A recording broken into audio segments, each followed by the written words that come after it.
हरे राम राम राम हरे हरे, हरे कृष्णा। तो भक्ति रसामृत सिंधु के 7 अध्यायों पर हम लोग चर्चा कर चुके हैं और आज 8वें के आगे चर्चा होगी। 8वां अध्याय वैसे हमने आपसे कहा था कि आपको पढ़ना चाहिए और आशा है आपने पढ़ा होगा। बहुत अच्छी अच्छी बातें इसमें दी हुई हैं, कई नियम दिए हुए हैं, क्या करना चाहिए क्या नहीं करना चाहिए, अपराध क्या हैं। तो बहुत अच्छे अच्छे नियम हैं। गांजा नहीं पीना चाहिए, अफीम नहीं खानी चाहिए, ये सब लिखा है। उस अफीम या नशीली वस्तुएं नहीं लगानी चाहिए, लेकिन बहुत सारी चीजें हैं जो आप लोग अच्छी तरह उसको अगर पढ़ेंगे तो कई चीजें आप घर में शायद कर रहे होंगे तो उसको बंद कर सकते हैं। जैसे वर्णन है कि भगवान के सामने क्रोध नहीं करना चाहिए, किसी को डांटना नहीं चाहिए, रोना या चिल्लाना नहीं चाहिए, बहुत सारी चीजें हैं। तो आपने ये सब पढ़ा होगा। हम इस अध्याय पर हमने कहा था चर्चा नहीं करेंगे इस पे, और 9वें अध्याय पर आप में से किसी को इनमें से कोई चर्चा है, कुछ पूछना चाहते हैं तो आप पूछ सकते हैं, नहीं तो फिर 10वें अध्याय की चर्चा प्रारंभ करें। अगर आप लोगों ने पढ़ा है 8 और 9, कोई आपको संशय कुछ पूछना चाहते हैं? ओके, जय श्री राधा माता जी। हरे कृष्ण प्रभु जी। नाम हरे कृष्णा। प्रभु जी, इसमें है लाल और नीले वस्त्र पहनकर मंदिर में प्रवेश नहीं करना चाहिए। हाँ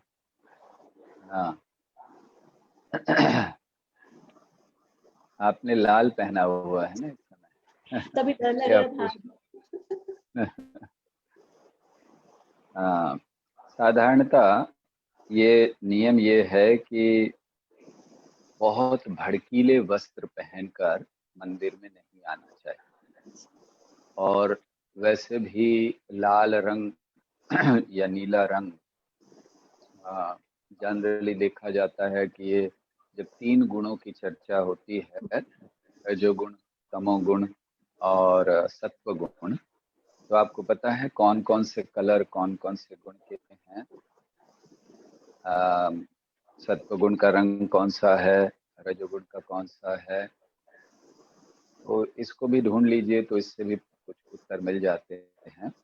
लेकिन प्रमुखतः यहाँ ये कहने का अर्थ है, जैसे इसमें पूरा लिखा है लाल नीले या बिना धुले वस्त्र पहनकर नहीं आने चाहिए, तो बहुत भड़कीले वस्त्र ना पहने, और जिससे कि जैसे लाल रंग बड़ा भड़कीला रंग होता है, तो उसमें थोड़ी सोबर शेड भी होती हैं, पर जनरली लाल और नीला। तो उद्देश्य ये है कि बहुत भड़कीले, बहुत आकर्षित करने वाले वस्त्रों को ना पहने, जिसके द्वारा कृष्ण की ओर आकर्षण कम होकर किसी और की ओर आकर्षण ना हो। ठीक है। और प्रभु जी गणेश जी की पूजा के बारे में भी लिखा हुआ। किसकी? गणेश जी की पूजा करनी चाहिए। गणेश जी की पूजा करनी चाहिए। आप लोग करते हैं कि नहीं सब? यस, गणेश जी की पूजा इसलिए करनी चाहिए। नियम ये है कि गणेश जी को जब आशीर्वाद मिला था तो ये आशीर्वाद मिला था कि सबसे पहले उनकी पूजा होगी और फिर उसके बाद अन्य किसी की। लेकिन कृष्ण की पूजा में ये आवश्यक नहीं है। गणेश जी की पूजा यहाँ जब कहा गया है तो भगवान की भक्ति में जो विघ्न आ रहे हैं उनको हटाने के लिए है। तो जैसे शिल प्रभुपाद ने अपने एक शिष्य को गणेश जी की पूजा करने की अनुमति दी थी, क्योंकि वो बहुत अच्छा फंड कलेक्ट कर रहे थे और वो कह रहे थे कि कभी कभी बाधा आती है तो प्रभुपाद ने कहा अच्छा ठीक है करते रहो। उन्होंने पूछा था, उनकी देखा देखी और एक भक्त ने भी जाकर प्रभुपाद से पूछा कि क्या हम भी गणेश जी की पूजा कर सकते हैं? प्रभुपाद ने कहा रोज $10,000 ला कर दो तो फिर कर सकते हो। तो कहने का अर्थ ये है कि कभी कभी किन्हीं चीजों को किसी विशेष उद्देश्य के लिए किया जा सकता है, तो भक्ति में जो विघ्न आते हैं उनको हटाने के लिए। दूसरी बात, गणेश जी एक वैकुंठ मूर्ति भी हैं, अर्थात एक गणेश जो हम देवता के रूप में यहाँ देखते हैं और दूसरे एक गणेश वैकुंठ मूर्ति भी है। वैकुंठ मूर्ति मतलब वे वैकुंठ लोक में हैं उस रूप में, तो उनकी पूजा करने में कोई गलती नहीं है। लेकिन हम इस समय में अपनी संस्था में प्रभुपाद के आदेश का पालन करते हुए उसको नहीं करते हैं। उसका कारण हमने उस दिन भी बताया था कि कहीं एक गलत उदाहरण प्रस्तुत ना हो, लोगों की श्रद्धा भगवान में या भगवान के नाम में कम ना हो जाए, और जिस पथ को, जिस प्रचार को हम कर रहे हैं वो प्रचार गलत ना हो जाए। तो इसीलिए ये नियम है, लेकिन हम लोग उसको ज्यादा पालन नहीं करते। ठीक है, थैंक यू प्रभु जी। हरे कृष्ण। Thank you. कलावती माता जी। हरे कृष्ण प्रभु जी, धन्यवाद प्रणाम। हरे कृष्णा। पुराण नियम दिए गए हैं वराह पुराण में, उसमें 24वां नियम है कि अच्छा बिगड़े के समक्ष पान नहीं खाना चाहिए। तो क्या हम लोग जनरली पान का भोग लगा के खा सकते हैं? हमारे इसमें नहीं करते, लेकिन कई संप्रदायों में खाया जाता है। जैसे आप नाथ द्वारा जाएंगे तो नाथ द्वारा में दिन में भगवान को 3000 पान भोग लगते हैं, और वहाँ तो ठाकुर जी हैं तो लोग उनको प्रसाद के रूप में लेते हैं। लेकिन हमारे संप्रदाय में हमारे आचार्यों ने इसको नहीं कहा है। भगवान को भोग लग सकता है, और हमारे कुछ मंदिरों में भगवान को कभी कभी लगाया भी जाता है, लेकिन वो भक्त स्वीकार नहीं करते हैं। उसका कारण ये है कि ये किनके लिए लिखा गया है। अगर जो लोग बहुत अच्छी तरह भगवान की सेवा में लगे हैं, अपनी इंद्रियों को वश में कर सकते हैं, लेकिन कभी कभी हम लोग इस कारण से पान वान खाने में बहुत ज्यादा कुछ और खाना लग जाते हैं। तो इसलिए जनरली पान सुपारी भगवान को अर्पण होती है, भक्त ग्रहण नहीं करते। ठीक है। और दूसरा इसमें लिखा है कि आसन का जो महत्व बताया गया हर जगह कि आसन पर बैठकर, आसन पर खड़े होकर आरती करना चाहिए। तो आसन का क्या औचित्य क्या है, सिग्निफिकेंस क्या है? आसन का सिग्निफिकेंस होता है महत्व। जैसे कभी किसी को आप बैठते तो आप बैठने के लिए आसन देते हो, मतलब उसको थोड़ा सा आप अन्यों से महत्व दे रहे हो। तो जब हम आरती करते हैं तो उस पुजारी, जो पुजारी होता है वो सारे लोग जो उपस्थित हैं उनका प्रतिनिधि होता है भगवान को आरती अर्पण करने के लिए। तो जितने भी लोग वहां पर उपस्थित हैं उनकी तरफ से वो आरती कर रहा है, इसीलिए उसको थोड़ा सा आसन पर रहना चाहिए, पहला कारण है। दूसरा कारण है कि पृथ्वी से स्पर्श होने से जनरली चीजें दूषित मानी जाती हैं। जैसे अगर कोई आपका फूल पृथ्वी पर गिर जाता है तो आप उसको उठाकर फिर धोना पड़ता है, या फिर उसको भगवान के लिए इस्तेमाल नहीं करते हैं। तो इस दृष्टि से भी एक आसन रखने से उस चीज को भी बचाया जा सकता है। ठीक है ना? Thank you, very nice answer. Radha चरण प्रभु। प्रभु जी धन्यवाद प्रणाम। प्रभु जी इसमें ये जो आपने बताया कि गणेश जी की पूजा जो के बारे में, तो उसमें क्या हमें ऐसा भी समझना चाहिए कि अभी हम लोगों का जो स्तर है साधना भक्ति जो हम करते हैं, और यदि हम किसी देवता के पूजा करना तो एक बात है, बल्कि देवता के मंदिर में या उनकी प्रतिमा के आगे भी हम खड़े होते हैं तो हमारे मन में स्वाभाविक रूप से कुछ न कुछ भौतिक कामनाएं उत्पन्न हो जाती हैं, जो कि अपने वैष्णव आचार्यों के सामने हमारे अंदर शुद्ध भक्ति की ही कामना होती है। क्या ऐसे भी एक कारण समझना चाहिए कि देवताओं की पूजा करने की आवश्यकता नहीं है हमको, या उनके सम्मुख आने की आवश्यकता नहीं है? निश्चित, जैसे हमने कहा था कि श्रद्धा हमारी कमजोर हो जाती है, और ये भी एक कारण है कि श्रद्धा कमजोर होने से भौतिक इच्छाएं या फिर उनके ऊपर आश्रित ज्यादा हो जाते हैं लोग। स्वाभाविक है कि देवताओं के सामने आकर भौतिक इच्छाएं बढ़ती हैं, क्योंकि देवताओं के सामने हम कभी प्रेम से नहीं जाते, ना ही उनके उपासक प्रेम से जाते हैं। उनके उपासक भी जो हैं वो केवल इच्छा पूर्ति के लिए जाते हैं। तो ये महत्वपूर्ण कारण हो सकता है। Thank you Prabhu. ओके, हमें लगता है ये अपराधों पे ज्यादा हो जाएगी चर्चा, ठीक है। जय द्वारकापति प्रभु।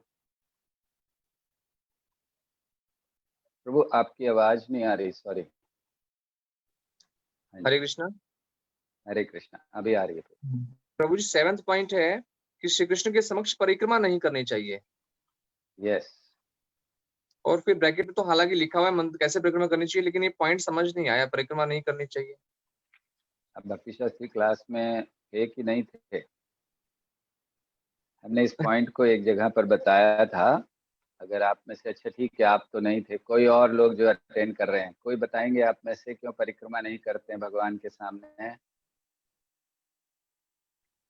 राधा चरण प्रभु, भक्ति शास्त्री क्लास फिर से प्रारंभ कराइए। हम पहली क्लास देने के लिए आ रहे हैं। क्यों भक्ति शास्त्री करना चाहिए, क्या महत्व है, फिर ईशोपनिषद शुरू करेंगे। अच्छा प्रभु, हमने ये समझाया था कि जब भगवान के पर्दा बंद हो, यहाँ पर लिखा है कि जैसे हम लोग प्रदक्षिणा करते हैं तो एक है भगवान का पर्दा जब बंद हो, दूसरा भगवान के सामने किसी की प्रदक्षिणा नहीं करनी चाहिए। जब भगवान के समक्ष हो, यही पॉइंट कह रहे हैं ना आप? कौन सा पॉइंट है आपका? 7th number. श्री कृष्ण के समक्ष। हाँ, तो भगवान के समक्ष किसी की परिक्रमा नहीं करनी चाहिए। इसलिए जब हम तुलसी की परिक्रमा करते हैं तो पर्दा बंद कर देते हैं। कारण ये है कि भगवान को आदर कम हो जाता है। भगवान के सामने केवल भगवान को आदर दिया जाता है। तो इस दृष्टि से हम लोग किसी की परिक्रमा एक आदर देना है ना। हाँ, ठीक। हाँ, तो इसलिए भगवान के समक्ष नहीं करते। ठीक है। आपने फर्स्ट क्लास में बताया था कि भोग लग रहा हो तब हमको प्रणाम नहीं करना चाहिए, वो तो मुझे याद था, लेकिन ये समझ नहीं आ रहा था कि इसका क्लैरिटी नहीं। भी बताया था। और कभी कभी लोग ऐसे भगवान तुलसी की पूजा भी सामने कर लेते हैं। और छोटा सेटअप हो तो ठीक है, जहाँ व्यवस्था नहीं है पर्दा वर्दा बंद करने की, तब ठीक है। लेकिन साधारणतः मंदिरों में पर्दा बंद करके फिर तुलसी की प्रदक्षिणा की। थैंक यू प्रभु। प्रभु जी पॉइंट नंबर 27 पर एक प्रश्न है, 27। अब इसमें जैसे माता जी लोग जब अर्चा विग्रह की सेवा करती हैं, तो उनके लिए ये हर दिन संभव नहीं होता कि वो बालों के साथ बाल धोकर स्नान करें। उनके लिए संभव क्या नहीं होता? कि वो अपने बाल धोकर स्नान करें हर दिन। पूरा स्नान लिखा है ना, पूरी तरह स्नान किए बिना। तो माता जी लोग प्राय करके अपने बाल हर रोज नहीं धोती हैं, और उन्हें अर्चा विग्रह की पूजा करनी तो बाल धो के ही करनी चाहिए। इसके साथ ये हुआ? नहीं, आवश्यक नहीं है। पूर्ण स्नान मतलब यहाँ पर जैसे पुजारियों में कभी कभी जैसे पुजारियों को बहुत बार जाना होता है, तो वे प्लीज थोड़ा बंद कीजिए अपने माइक को। तो पुजारियों में कभी कभी वे लोग हाथ और पांव खाली उतना धोते हैं। अगर अर्जेंट जाना होता है किसी कारण से, पूरा स्नान नहीं करते। तो इसलिए यहाँ पूरे स्नान का अर्थ है कि संपूर्ण स्नान शरीर का करना चाहिए। और अगर स्वाभाविक है माता जी अगर वो रोज अपने बाल नहीं धोते हैं तो उसमें कोई बात नहीं है। ऐसा नहीं है कि वो अर्पण नहीं कर सकते। थैंक यू प्रभु। आगे तो कोई हाथ नहीं दिख रहे हैं। हमें लग रहा है कि 13वें अध्याय पे चले जाना चाहिए। ममता माता जी।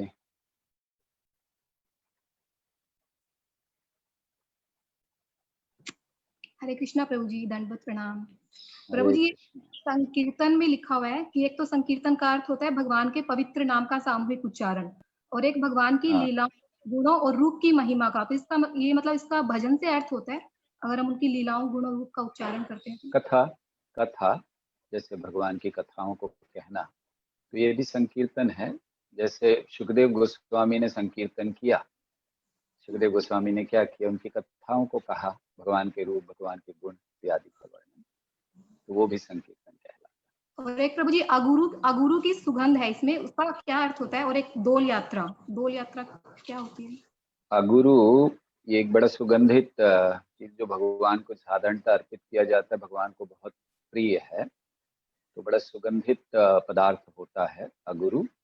जैसे सेंट कह दीजिए, अच्छी प्रकार का वो सेंट होता है जो उससे आता है, तो इसलिए वो भगवान को अर्पण किया जाता है। दूसरा क्या था आपका?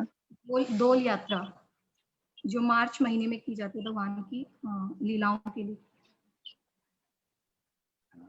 डोल डोल है क्या? कहाँ लिखा, कौन सा नंबर है? ये 86 पेज नंबर 86। ये थोड़ी बुक्स में पेज गलत है, मतलब आप। 9वें अध्याय का है प्रभु जी, हाँ जी, 9वें अध्याय का है और लास्ट। 9वें अध्याय का हाँ जी, आरती तथा उत्सवों को देखना, हमारी बुक में तो वो लिखा। हाँ जी वही। हाँ, तो उसमें क्या है? अच्छा, जो उत्सव कौन सा होता है? डोल यात्रा के। डोल डोल यात्रा, ओके। मार्च के महीने में भगवान की लीलाएं। तो ये अलग अलग जगह पे अलग अलग मनाया जाता है। जगन्नाथपुरी में अलग होता है डोल यात्रा, और वृंदावन में अलग होता है, जहाँ झांकियाँ लगती हैं भगवान की, या फिर उनको बड़े अच्छे पुष्पों से, फूल बंगला कहते हैं, उससे सजाया जाता है। तो ऐसे ही अलग अलग तरीके से करते हैं। ये तब होता है कि ठंड खत्म हो जाती है, ठंड का महीना, और अब गर्मी शुरू नहीं हुई, तो ये बहुत अच्छा वातावरण होता है, पुष्प भी बहुत आते हैं, तो उस समय पर ये किया जाता है। ओके, आगे बढ़ें। अच्छा, इनमें अपराधों में हम देख रहे थे, एक बड़े महत्वपूर्ण अपराध हैं नाम जप के प्रति 10 अपराध, जिसको हम लोग रोज कहते हैं। आशा करते हैं आपने पढ़े होंगे ये नाम अपराध। सो ये नाम अपराधों की जो सूची है, इसको थोड़ा सा हम केवल संक्षेप में बताना चाहेंगे, कैसे हर एक नाम अपराध से हम मुक्त हो सकते हैं। तो ये नाम अपराध के बारे में थोड़ा सा चर्चा करना अच्छा है। वैसे आप लोग गणेश जी के बारे में भी पूछ रहे थे, हमें ध्यान आया एक जगह पर हमारे एक सन्यासी ने कहा है कि प्रभुपाद का आदेश है हमें कि हमें गणेश जी की पूजा करना या उनके विग्रह को रखना आवश्यक नहीं है। ऐसा कोई आदेश हमें प्रभुपाद से नहीं है, इसलिए हम लोग उसको नहीं करते हैं। सो 10 नाम अपराधों का हम लोग चर्चा कर रहे थे, जैसे हमने बताया। तो इसमें 10 जो नाम अपराध हैं, वो पहला अपराध यहाँ पर दिया गया है कि भक्तों के, जिन्होंने प्रचार के हेतु जीवन समर्पित किया है, उनकी निंदा करना। अगर हमसे ये अपराध हो जाए तो हमें इसको कैसे, इससे बचना चाहिए, ये हमें जानना है। तो हमने सोचा थोड़ा एक एक अपराध का संक्षेप में ऐसे वर्णन कर दें। तो पहला अपराध है कि निंदा करना। तो अगर किसी से अपराध हो जाए तो उन्हें उस भक्त के चरणों पर पड़कर उनसे क्षमा याचना करनी चाहिए, इस अपराध से दूर जाने के लिए। तो ये नियम है। तो इसलिए हमें ये प्रयास करना चाहिए कि अगर हमसे कोई गलती हो गई, ऐसे भक्त के प्रति हमने निंदा कर दी, तो उनसे बड़ी गंभीरता से हमें क्षमा मांगनी चाहिए। हो सकता है कि आप क्षमा मांगें भक्त से और वो आपकी क्षमा से संतुष्ट ना हो। वैसे हम सोच रहे हैं ये हमें शुरू नहीं करना चाहिए था विषय, लेकिन फिर भी ठीक है, अब कर दिया है तो आगे। ऐसे कहते हैं ना, वो क्या बोलते हैं कि गलत चीजें शुरू कर दो तो फिर सारा लंबा चौड़ा कुछ कुछ हो जाता है। तो हमें पता है काफी प्रश्न होंगे। सो अगर भक्त से हम क्षमा मांगते हैं, भक्त संतुष्ट नहीं होते, और मान लीजिए आपको क्षमा नहीं करते, तो फिर क्या करना चाहिए? हमें उस भक्त की सेवा करनी चाहिए कई दिनों तक, जब तक संतुष्ट नहीं होते। और मान लीजिए कि बहुत बड़ा अपराध है और भक्त का क्रोध कम ही नहीं हो रहा, आपने क्षमा भी मांग ली, आपने सेवा भी कर ली, तब फिर क्या करना चाहिए? तब फिर व्यक्ति को पूर्ण रूप से भगवान के नाम का शरण लेनी चाहिए, भगवान के नाम का उच्चारण करने की शरण लेनी चाहिए, क्योंकि विश्वनाथ चक्रवर्ती ठाकुर कहते हैं कि भगवान के पवित्र नाम में इतनी शक्ति है कि वो व्यक्ति को किसी भी प्रकार के अपराध से मुक्त कर सकता है। लेकिन साथ ही साथ वो एक चेतावनी देते हैं कि हमें इसका लाभ लेकर, हाँ ये तो ठीक है, हमें क्षमा मांगने से बचना नहीं चाहिए। ये दोनों चीज हैं, अगर ऐसा करेंगे तो और अपराध होगा, ये विश्वनाथ चक्रवर्ती ठाकुर कहते हैं। तो एक तरफ आपसे अपराध हो गया, वैष्णव अपराध, आपने निंदा कर दी, पहला अपराध किसी भक्त की या उनके प्रति कोई भी अपराध किया, उनसे क्षमा मांगिए। क्षमा नहीं करते हैं, मांगने के बाद भी उनकी सेवा की, फिर भी संतुष्ट नहीं हो रहे हैं, उनका क्रोध नहीं खत्म हो रहा है, तब भगवान के नाम की शरण लीजिए। लेकिन ऐसे नहीं कि हमें बचना है, अरे उनसे कौन मांगे, हमें हमारा अहंकार टूटता है, कैसे जाएं, तो फिर ठीक है भगवान का हम 4 माला एक्स्ट्रा जब कर लेंगे हो जाएगा, नहीं, वो और एक अपराध है। तो इसीलिए इससे बचना चाहिए। ये पहला अपराध का यहाँ पर चर्चा हुई। दूसरा है देवताओं के नाम को भगवान के नाम के समान समझना। तो अगर किसी से ये अपराध हो जाता है तो कैसे उससे बचा जा सकता है? उस अपराध से हमें बुरे संग को त्यागना चाहिए, क्योंकि अगर हमने देवी देवताओं को भगवान के समान माना है तो उसका एक कारण हो सकता है कि हमारा संग ऐसा है, दूसरा कारण हो सकता है हमने कुछ ऐसे शास्त्रों को पढ़ लिया है जो प्रामाणिक नहीं। तो इसीलिए हमें सबसे पहली चीज, अगर हमने इस कार्य को किया है, जो भक्तों का गलत संग कर रहे हैं, तो संग को त्यागें और बहुत पश्चाताप हो। अगर हमने ऐसा कर भी लिया कि भगवान के समान देवताओं को समझ लिया, तो पश्चाताप होना चाहिए और भगवान पर ध्यान करना चाहिए। और जैसे ही तुरंत ऐसे कोई देवी देवताओं के भक्त हैं तो उनका संग त्याग कर भक्तों का संग करना चाहिए। ये दो चीज कि जब हो जाए तो हम क्षमा याचना या रिपेंट, मतलब बहुत मन में हमारे ग्लानि हो और हम उससे बाहर आने के लिए भगवान कृष्ण पर ध्यान करें और अपने आप को ऐसे देवताओं के भक्तों से दूर रखें और भगवान के भक्तों का संग करें। तीसरा चीज, अगर गुरु के प्रति अपराध हो जाता है, गुरु अवज्ञा, गुरु की आज्ञा का पालन नहीं करते, तब क्या होना चाहिए? इसका भी कारण बुरा संग हो सकता है। अन्यथा क्या कारण है हम गुरु की आज्ञा का पालन नहीं करेंगे? तो बुरे संग को छोड़ना चाहिए। और जैसे हम बता रहे थे कि कभी कभी हम ऐसे शास्त्रों को पढ़ लेते हैं जिनका कोई आधार नहीं, जो प्रामाणिक नहीं है, उससे बहुत जल्दी गुरु के प्रति अपराध हो जाता है, गुरु की अवज्ञा हो जाती है। क्योंकि कहीं कहीं कुछ लिखा होता है, आप ये कर सकते हो, आपको ये करने की जरूरत नहीं है, परंपरा की आवश्यकता नहीं है, सारा ज्ञान दिया गया है, इस व्यक्ति को ऐसे मिल गया, उस व्यक्ति को ऐसे मिला, तो फिर अपराध हो जाता है। ये करना है। और क्या करना है? अगर हमारे से गुरु अवज्ञा हो गई है तो गुरु के चरणों में हमें गिरकर बड़ी ग्लानि भरे हुए हृदय से हमें उनसे क्षमा याचना करनी चाहिए। ठीक है, ये तीसरा है। चौथा अपराध है कि कभी कभी हम लोग वैदिक शास्त्रों को उनकी निंदा कर देते हैं। तो उसका क्या उपाय है?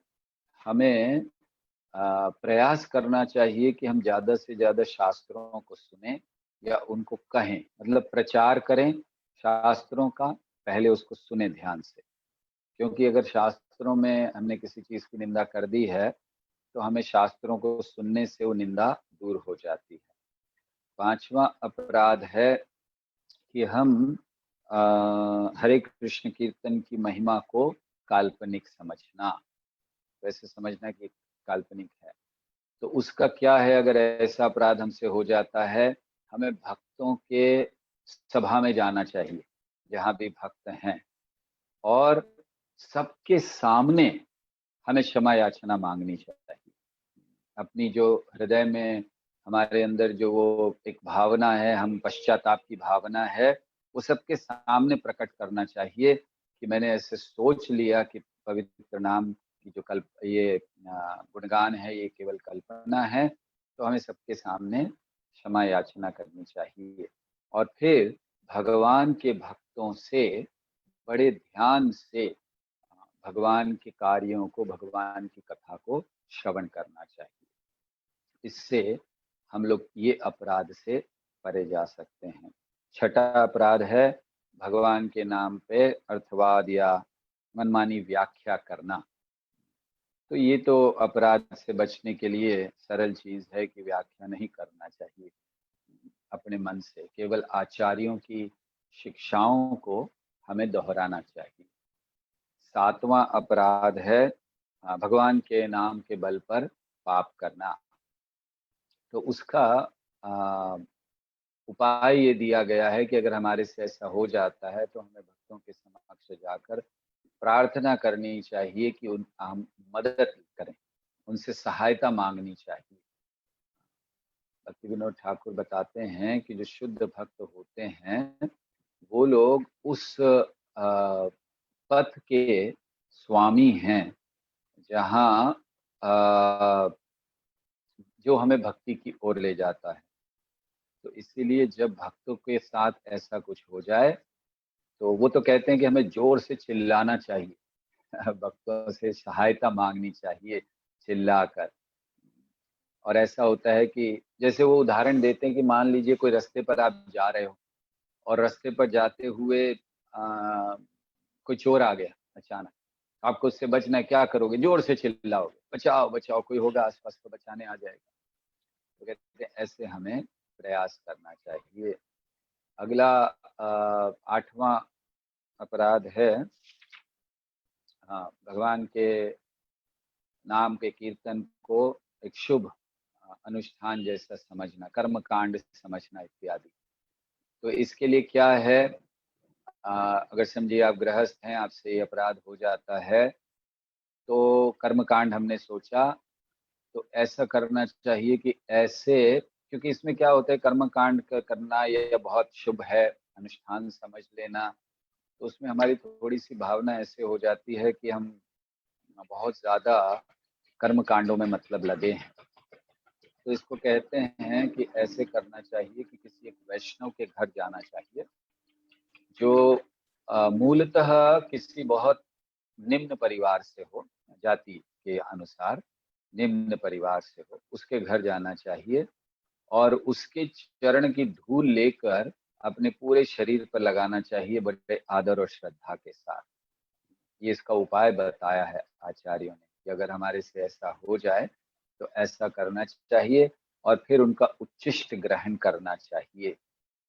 तो इस तरह सही भाव हमारा उत्पन्न होता है भगवान के नाम के प्रति।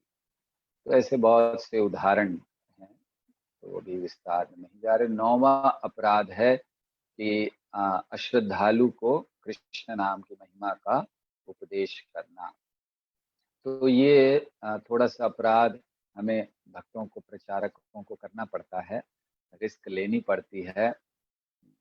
तो लेकिन फिर भी अगर ऐसा कुछ होता है, समझिए अश्रद्धालु को हमने कर दिया, तो वो कोई झूठा व्यक्ति है इत्यादि, या आपका कोई शिष्य, आपके कोई अनुयायी ऐसे हैं जिनको आप भगवान नाम की महिमा सुना रहे हो लेकिन उनमें कोई श्रद्धा नहीं है, तो उस व्यक्ति को दूर कर देना चाहिए। नहीं तो उसके द्वारा किया गया नाम अपराध वो गुरु के जो आध्यात्मिक शक्ति है उसको कम कर सकता है। तो इसीलिए बहुत सावधान रहना चाहिए कि किसी और शिष्यों को भी प्रयास करना चाहिए, लेकिन प्रचारकों के रूप में हम लोग इस रिस्क को लेते हैं थोड़ा सा आचार्यों के आदेशानुसार, कि अर्थात इसीलिए भगवान के नाम की महिमा को सबको वर्णन नहीं करते हैं। हम सबको कहते हैं भगवान का नाम लीजिए, वो कोई अपराध नहीं है। बड़ा जैसे प्रवचन होता है, कई लोग बैठे हैं और अगर हम उसमें कहते हैं कि आप सबको भगवान का नाम लेना चाहिए, वो कोई अपराध नहीं है। भगवान के नाम की महिमा को बताना। जैसे कि उदाहरण में शुरुआत के में ही आप किसी को बताएं पहले दिन ही कि आप जानते हैं कि जब आप भगवान का नाम लेते हैं तो आपकी जिह्वा पर राधा और कृष्ण नृत्य करते हैं। उस व्यक्ति में श्रद्धा नहीं है, इस चीज को उसको नहीं बताना। हमें ये बता सकते हैं कि हाँ नाम लीजिए, और प्रचारक यही करते हैं, नाम लेने के लिए कहते हैं, तो इसलिए कोई उसमें गलती नहीं है। जब उसमें श्रद्धा आ जाए तब नाम की महिमा को बताया जाता है कि नाम है क्या। तो इसलिए ये अपराध से भी हमें थोड़ा बचना चाहिए। और आखिरी अपराध है भगवान के नाम में इन उपदेशों को समझ लेने के बाद भी नाम कीर्तन में श्रद्धा न रखकर भौतिक आसक्ति बनाए रखना। तो इसके लिए हमें क्या करना चाहिए? इसके लिए हमें जितनी भौतिक आसक्तियां हैं उसको त्याग कर स्वाभाविक रूप से या स्वेच्छा से थोड़ी सी तपस्या करनी चाहिए। जैसे मान लीजिए आप बड़े ऐश्वर्य में रहते हैं तो फिर आपको स्वेच्छा से कुछ थोड़ी सी तपस्याएं करनी चाहिए। जैसे इस समय पुरुषोत्तम महीने में आप लोग कई तपस्याएं कर रहे हैं। आप लोगों ने, किसी ने खाना छोड़ दिया है, किसी ने सोना कम कर दिया है, जो भी आप लोग सब महान लोग हैं, हमें पता है काफी अच्छा कुछ कर रहे हैं। तो और भी पता नहीं क्या क्या छोड़ा होगा आप लोगों ने। तो जो भी है थोड़ी तपस्याएं हैं तो उसको करना चाहिए, अर्थात थोड़ा सा भौतिक आसक्ति कम करना चाहिए। कृष्ण के चरण कमलों की पूजा करनी चाहिए और भगवान के नाम का आश्रय लेना चाहिए। देखिए नाम में बहुत शक्ति है, और साथ ही साथ ऐसे साधुओं का या भक्तों का संग ढूंढना चाहिए और उनकी सेवा करनी चाहिए बिना किसी भौतिक कारण के। वैसे भी साधुओं की सेवा बिना भौतिक कारण के ही होती है, नहीं तो वो सेवा नहीं होती। साधुओं के पास जाकर, जैसे प्रभुपाद के पास एक आए, स्वामी जी मेरे लड़के को आशीर्वाद दीजिए। प्रभुपाद ने कुछ ज्यादा ध्यान नहीं दिया, ठीक है, फिर आ गए 2-3 बार 4 बार। तो जब बार बार आ रहा है कि आशीर्वाद दीजिए, तो प्रभुपाद ने दिखाया, ब्रह्मचारी बैठे थे, मेरा आशीर्वाद ये है, सर शेव कर कर ब्रह्मचारी बनाना। उसके बाद वो फिर कभी नहीं आए मांगने के लिए कुछ प्रभुपाद से आशीर्वाद। तो ऐसे लोग आते रहते हैं। तो हमें साधुओं के पास उस कारण से नहीं, साधुओं के पास जाना चाहिए उनकी सेवा करने के लिए और बिना किसी इच्छा के। ये सही उद्देश्य है साधु के पास जाना, और फिर उनसे श्रवण। इसीलिए भगवत गीता में भगवान कहते हैं तद्विधि प्रणिपातेन परिप्रश्नेन सेवया। तो साधु के पास जाना है तो क्या करना है? सेवा करनी है नम्रता से, और फिर उनसे श्रवण करना है, बस। और क्या है साधु के पास, वैसे भी क्या है देने के लिए। तो इस तरह से हमें ये 10 अपराधों से बचना चाहिए।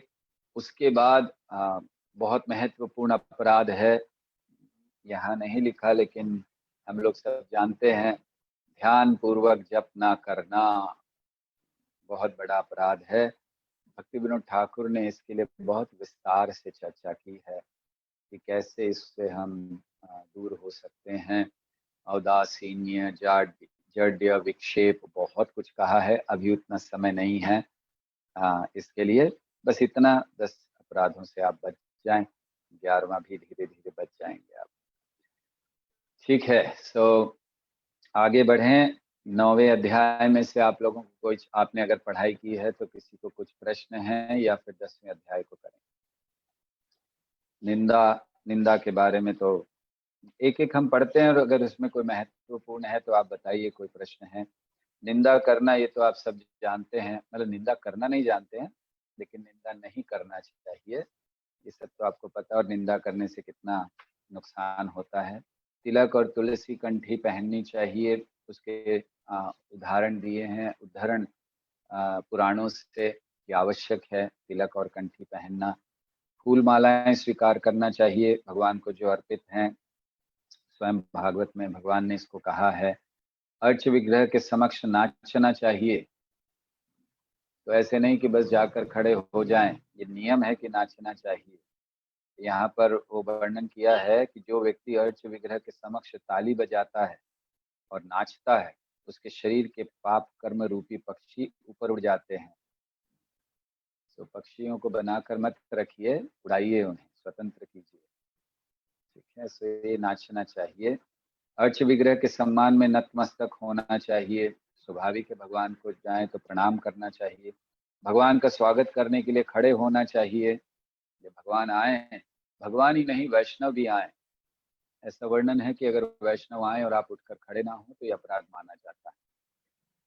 अर्च विग्रह का पीछे पीछे चलना चाहिए। भविष्य पुराण में कहा है, ये बड़ा प्रसिद्ध श्लोक है कि अधिको रथ यात्रा के समय भगवान के रथम च बामने दृष्ट्वा पुनर्जन्म न विद्यते। तो पीछे पीछे चलना चाहिए। और अगर किसी भी कुल में उत्पन्न हुआ है तो पीछे पीछे चलना मतलब एक आदर देना। ये सारी चीजें आदर देने के लिए। विष्णु मंदिर या तीर्थ स्थानों की यात्रा करनी चाहिए। आप सब करते ही हैं, पता नहीं इस बार कार्तिक में हो पाएगा कि नहीं, लेकिन वैसे आप सबके लिए बताते हैं, आप सबको प्रसन्न करने के लिए बताते हैं कि इस शनिवार को हम गोवर्धन परिक्रमा के लिए जा रहे हैं। तो ये जो नियम है हमने पढ़ा, तो हमने कहा कुछ करना चाहिए, पुरुषोत्तम महीना है, तो इसीलिए शनिवार को जाएंगे। रविवार की सुबह वहाँ पर परिक्रमा करेंगे। कुछ भक्त भी जा रहे हैं यहाँ से साथ में। तो फिर वहाँ कथा वथा होगी गोविंद कुंड में बैठकर, और फिर आराम से अगले दिन वापस आएंगे। सो हम भी कुछ कुछ नियम का पालन करते हैं जो इसमें लिखा है, इसलिए आपको बता रहे हैं। और विष्णु मंदिर की परिक्रमा करना, ये भी नियम है। हर मंदिर में ये व्यवस्था होनी चाहिए।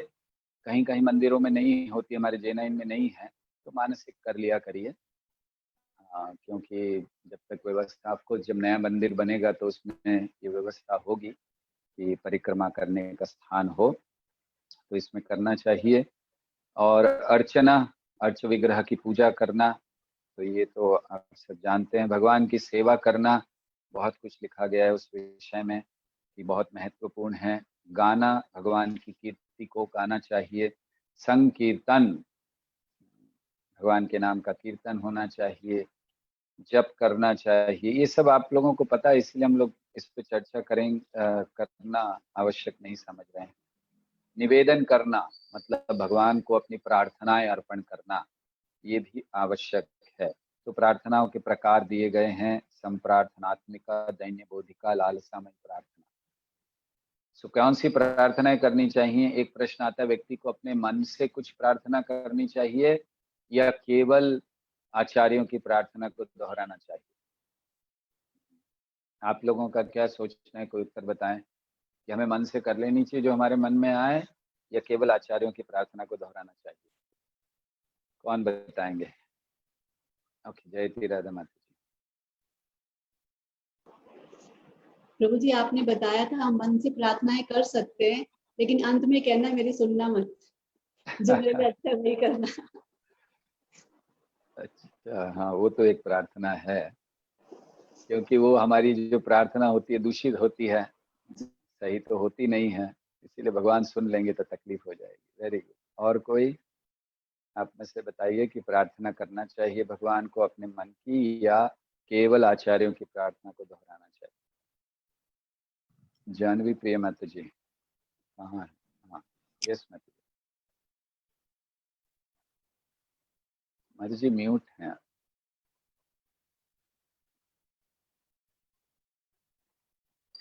हरे कृष्णा। हरे कृष्ण माता। दंडवत प्रणाम प्रभु जी। प्रभु जी, आपने कहा था कि हमें दोनों प्रार्थनाएं करनी चाहिए, मतलब हम अपने मन से भी कर सकते हैं, लेकिन अच्छा है अगर हम जो आचार्य हैं उनकी प्रार्थनाओं को दोहराएं, क्योंकि उनकी प्रार्थनाएं एकदम परफेक्ट हैं।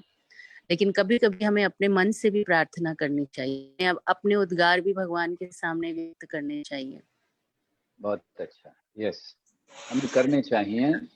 और खैर अभी और भी कुछ लोग बोलने वाले हैं, बोलने उसके बाद हम बोलेंगे। कलावती माता जी।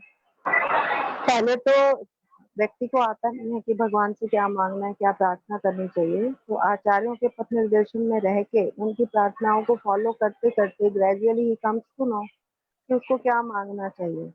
तो आचार्यों की प्रार्थनाओं का अनुगमन करते हुए जब वो उस पथ पे चलते हैं तो हार्ट से जो रियल प्रार्थना निकलती है उस मार्ग पर चलने के लिए, वो हम कर सकते हैं। जनरली हमको उन्हीं की प्रार्थनाओं को ऑफर करना चाहिए, क्योंकि उसके अंदर हम देखते हैं भागवतम फुल ऑफ प्रेयर्स हैं, ब्रह्मा जी ने भी की हैं। तो अगर हम उनको भी दोहराते हैं तो उसके अंदर हमारा सब कुछ आ ही जाता है। Thank you. बरसाना ईशानी माता जी। हरे कृष्ण प्रभु जी, धन्यवाद प्रणाम।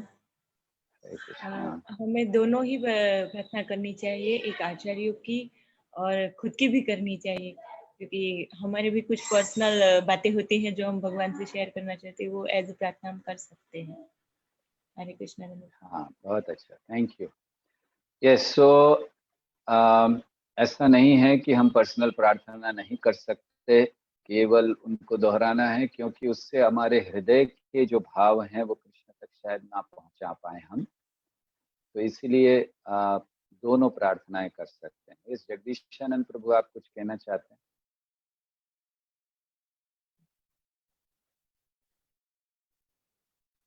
प्रभु अनम्यूट करना। हरे कृष्णा प्रभु जी, धन्यवाद प्रणाम। हरे कृष्णा। प्रभु जी, आचार्य की प्रार्थना में हमारी प्रार्थनाएं सम्मिलित हो जाती हैं। आचार्य ने जो शुद्ध प्रार्थनाएं की हैं उससे बढ़िया कोई प्रार्थना हो नहीं सकती है, इसलिए मैं आचार्य की प्रार्थना को दोहराना चाहिए। बहुत अच्छा, वंडरफुल एक्सप्लेनेशन। यस, अगर आचार्य जैसे यहाँ पर अगर आप देखें तो 3-4 प्रकार की प्रार्थनाओं को दिया गया है, संप्रार्थनात्मिका, दैन्य बोधिका, लालसामयी। उनको दोहराएं, बहुत अच्छा है, लेकिन अपने भी उद्गार प्रकट कर सकते हैं। प्रभुपाद इसके अंत में लिखते हैं, ये जो विभाग है, दूसरे शब्दों में मनुष्य को सीखना चाहिए कि भगवान को किस तरह रोकर पुकारा जाए। इस छोटी सी युक्ति को सीखना चाहिए और किसी विशेष प्रकार की सेवा में लगने के लिए उत्सुक होकर सचमुच रोकर पुकारना चाहिए। यह लौल्यम कहलाता है और ऐसे आंसू सर्वोच्च सिद्धि का मूल्य हैं। यदि कोई विशेष प्रकार से भगवान से मिलने और उनकी सेवा करने के लिए अत्यधिक उत्सुकता विकसित करता है, जो लौल्यम कहलाता है, तो उसी मूल्य को चुकाकर वह भगवत धाम में प्रवेश कर सकता है। अन्यथा किसी भी भौतिक मूल्य के टिकट के बल पर वह भगवत धाम में प्रवेश नहीं कर सकता। ऐसे प्रवेश के लिए जो मूल्य देना पड़ता है वो यही लौल्यम अर्थात लालसामयी इच्छा या महान उत्कंठा है। तो प्रभुपाद कह रहे हैं हमें सीखना चाहिए कैसे रोकर पुकारा जाए। हाँ, लेकिन प्रारंभिक अवस्था में हमारा मन इतना दूषित होता है कि हम भगवान को गलत कारणों से पुकारते हैं, गलत इच्छा लेकर पुकारते हैं, बिना प्रेम के, बिना अपना संबंध स्थापित किए पुकारते हैं। तो इसलिए प्रारंभ में भी और बाद में भी आचार्यों की शिक्षाओं को, आचार्यों की प्रार्थना को दोहराएं, लेकिन साथ साथ मनुष्य को सीखना चाहिए कि कैसे रोक कर पुकारा जाए भगवान को। ये बहुत महत्वपूर्ण है, क्योंकि जब तक हम ये नहीं सीखेंगे कि भगवान को कैसे पुकारना है, कैसे रोकर पुकारना है, तो हमारा जो पुकारना है वो भी एक आर्टिफिशियल हो जाएगा। जैसे कई लोग भजन गाते हैं, जो करते सारे गलत काम है, लेकिन वो भजन गाते हैं, भजन इतने अच्छे गाते हैं कि लोगों को बड़ा आनंद आता है। हम ऐसे प्रसिद्ध व्यक्तियों को जानते हैं जो बड़े प्रसिद्ध है भजन गायक, लेकिन वो जब तक कुछ गलत तर ना कर लें तब तक वो गा नहीं सकते। तो ये कोई न तो भक्ति है, ये तो अपराध है। तो भक्त को क्या सीखना चाहिए? भक्त को जेन्युइनली भगवान के सामने रोना सीखना चाहिए। इसका अर्थ ये नहीं है कि हमारे आंखों से आंसू नहीं आ रहे तो हम भक्त नहीं हैं, या जानबूझ के जाकर भगवान के सामने रोना शुरू कर दें ताकि लोग देखें कितना महान भक्त है, देखो आंखों से आंसू आ रहे हैं। नहीं, ये स्वाभाविक सीखना चाहिए। मतलब वो स्वाभाविक, जब हम किसी को पुकारते हैं, जब हम किसी को सही में कुछ मांगते तो हमारी आंखों से स्वतः आंसू निकलते हैं, उस तरह का भाव। एक बार हमारे एक सन्यासी से हमें ध्यान है कि भागवतम क्लास के अंत में एक माताजी ने प्रश्न किया कि मैं जब भगवान का नाम लेती हूँ मेरे आंखों से आंसू निकलते हैं, लेकिन लोग कहते हैं कि ये नहीं करना चाहिए, तो कैसा आप बताइए। तो महाराज ने कहा हमने यहाँ बोर्ड तो नहीं लगा रखा है कि नो क्राइंग, रोना नहीं है, आप रो सकते हैं, लेकिन उन्होंने समझाया कि ये रोना कब होना चाहिए, जब हमने शास्त्रों को समझ लिया है, जब हमने आचार्यों की शिक्षाओं का पालन कर लिया है, जब हमारा मन शुद्ध हो गया है, तब उस शुद्ध मन से जो आंसू निकलते हैं उनका वर्णन यहाँ हो रहा है। ये मत सोचिएगा कि हमने आंखों में वो संतरे का जूस डालकर उसको आंखों में या कुछ ग्लिसरीन डालकर निकाल लिए हैं और फिर हमारे लिए मूल्य है, बिल्कुल नहीं। तो कब है, जब ये कर लिया है, अर्थात शुद्ध अवस्था में। ठीक है, इसीलिए नेक्स्ट है प्रसिद्ध प्रार्थनाएं करना। तो प्रसिद्ध प्रार्थनाओं को दोहराना चाहिए, भगवान के भक्तों की शक्ति होती है उसमें, और साथ ही साथ उनकी कृपा मिलती है। तो इसीलिए जो प्रार्थनाएं करनी है, भजन गाने हैं, और भजन तो विशेष करके वैष्णवों के होने चाहिए। वैष्णव भजन, हमारे अंदर बड़ा आनंद आता है इधर उधर के भजन गा लेने में। कभी कभार ठीक है, कभी कभार उत्सवों के समय या अन्य कोई ऐसा अवसर हो, बहुत कम तो ठीक है, लेकिन साधारणतः वैष्णव भजन गाने चाहिए। हमारे आचार्यों ने, हमारे गुरुजनों ने यही हमको सिखाया, क्योंकि उनसे हृदय शुद्ध होता है, कृष्ण प्रसन्न होते हैं, आचार्यों की कृपा आती है, इसलिए उनको गाना चाहिए हमें। अच्छे तो बहुत कुछ लगते हैं, शाम चूड़ी बेचने आया और पता नहीं क्या क्या बेचते हैं, वो जो भी है, तो वो अच्छा तो बहुत लगता है गाना। फूलों में सज रही हैं, सज रहे हैं वृंदावन बिहारी, या और भी बहुत कुछ ऐसे है। तो अगर आपको याद है तो हमने कहा था अच्छा और सही में चुनने के लिए बल लगता है। ये पता नहीं आप में से किसी को याद है ये वाक्य, सुना आपने? खैर आप शायद मिस कर गए होंगे, भागवतम में जब हम वर्णन कर रहे थे अर्जुन का भी, तो अच्छा और सही इन दोनों में चुनने के, अच्छा तो कोई भी चुन लेता है, लेकिन सही चुनना ये बहुत महत्वपूर्ण है। तो अर्जुन के लिए क्या दुविधा थी? अर्जुन को अच्छा क्या लग रहा था? मारू नहीं, मेरे गुरुजन हैं, मेरे वरिष्ठ जन हैं, ये अच्छा लग रहा था। लेकिन सही क्या था? मारना है। और वो अर्जुन के लिए बड़ा दुखदाई था, आंखों में आंसू लाने वाला था। दूसरे अध्याय में वर्णन है, तम तथा कृपया वृष्टम अश्रुपूर्ण कुलेक्षणम। अर्जुन उस समय नहीं, जिस समय तीर चला रहा था भीष्म देव पर पीछे छुपकर, तब भी उसकी आंखों से आंसू निकल रहे थे, लेकिन उसको चलाना था क्योंकि वो सही था। तो इसीलिए कभी कभी अच्छा लगना और सही, इन दोनों में चुनने के लिए, सही चुनने के लिए बल लगता है, कष्ट होता है, लेकिन चुनना चाहिए। तो इसी तरह यहाँ कहा गया है कि भगवान की जो भक्तों के द्वारा प्रार्थनाएं हैं उनको हमें कहना चाहिए, और प्रार्थनाएं कहना आवश्यक है। जब हम भगवान के समक्ष जाएं, प्रार्थना अर्पण करना ही चाहिए। अगर आपको कोई प्रार्थना याद नहीं आ रही है तो महामंत्र कहिए, वो भी एक प्रार्थना है कि भगवान मुझे सेवा में लगाइए। लेकिन भगवान के समक्ष जाकर, जैसे यहाँ लिखा गया, नरसिंह पुराण में कहा गया है, जो व्यक्ति भगवान कृष्ण के अर्च विग्रह के समक्ष पहुंचते ही विभिन्न प्रार्थनाओं का पाठ करने लगता है, वह सारे पाप कर्मों के फलों से तुरंत मुक्त हो जाता है। तो इसीलिए हमें प्रार्थनाएं अर्पण करनी चाहिए। और आगे है प्रसाद, एक दो हाथ दिखाई दे रहे हैं। यस, जय द्वारकापति प्रभु।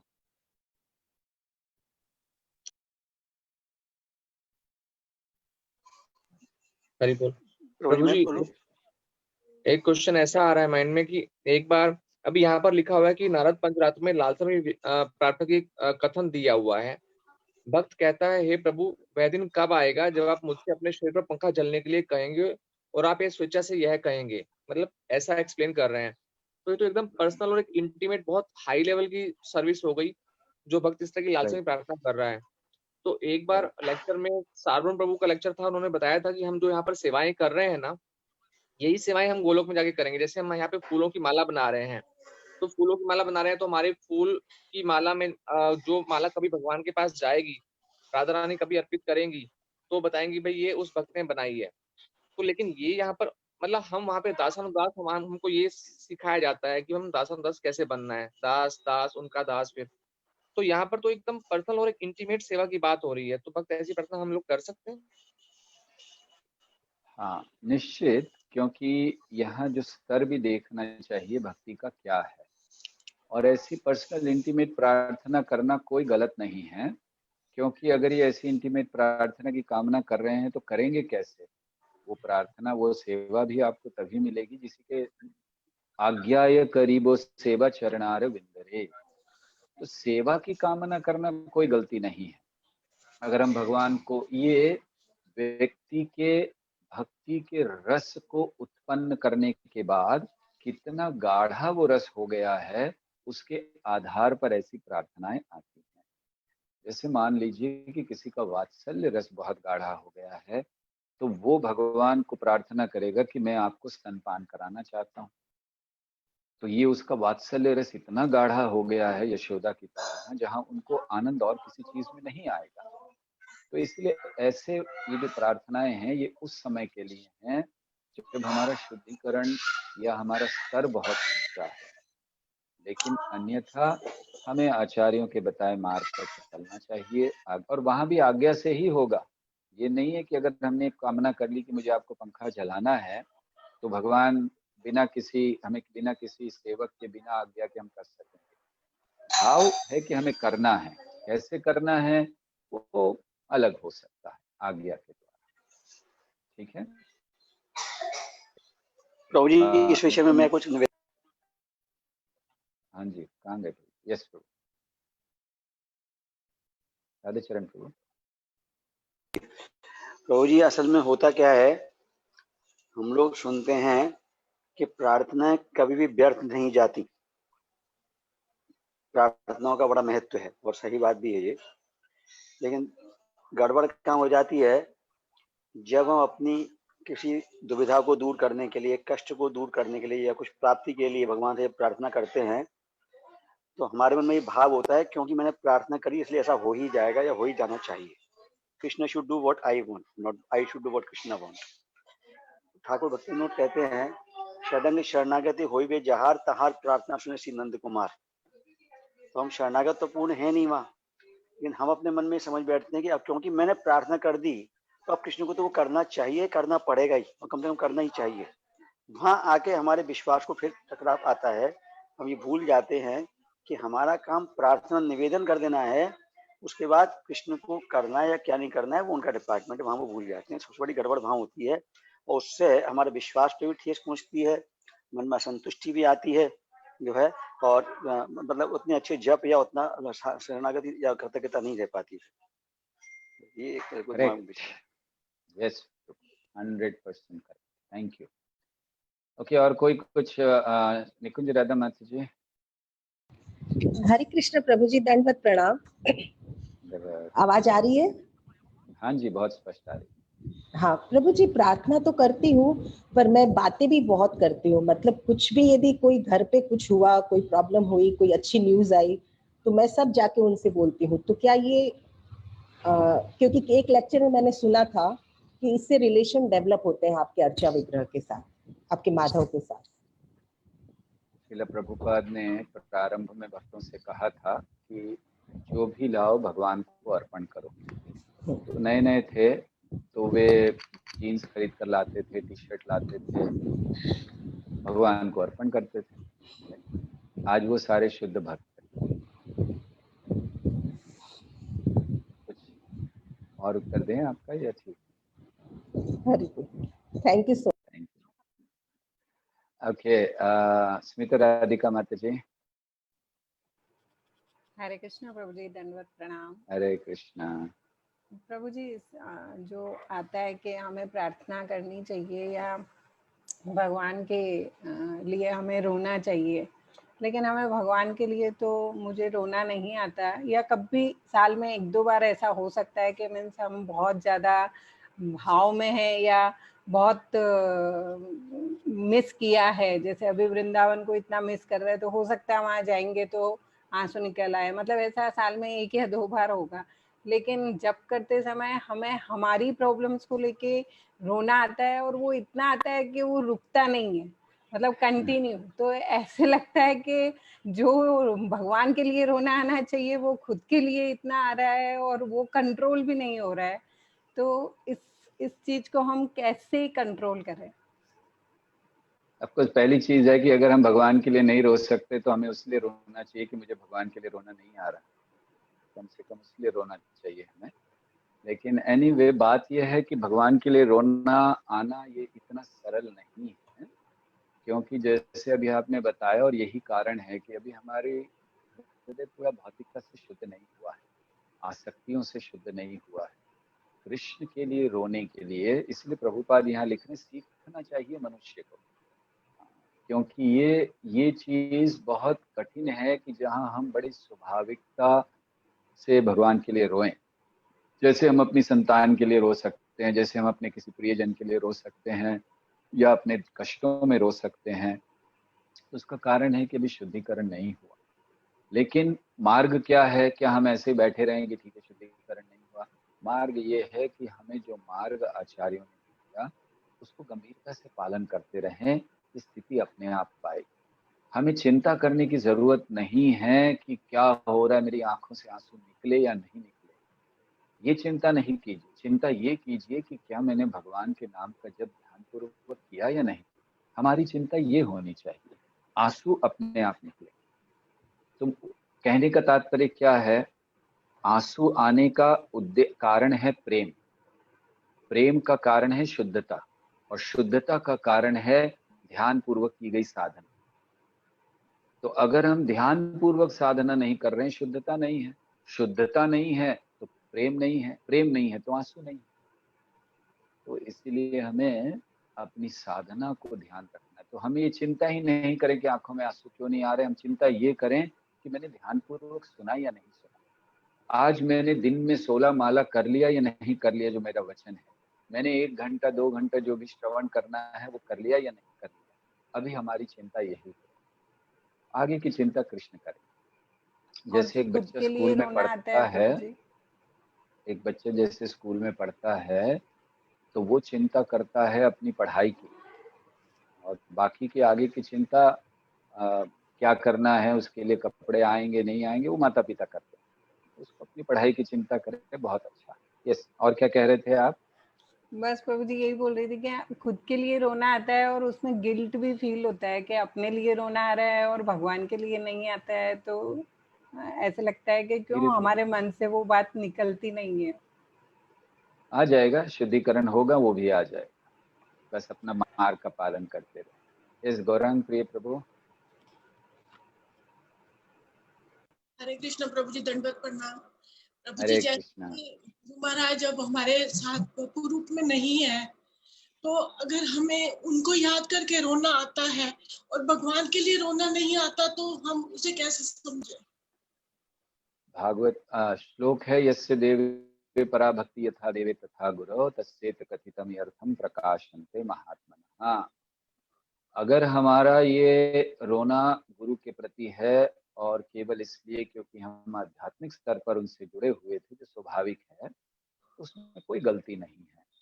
अगर हम उनके लिए, क्योंकि आपका जो संबंध गुरु से था वो किस लिए था? कृष्ण के कारण।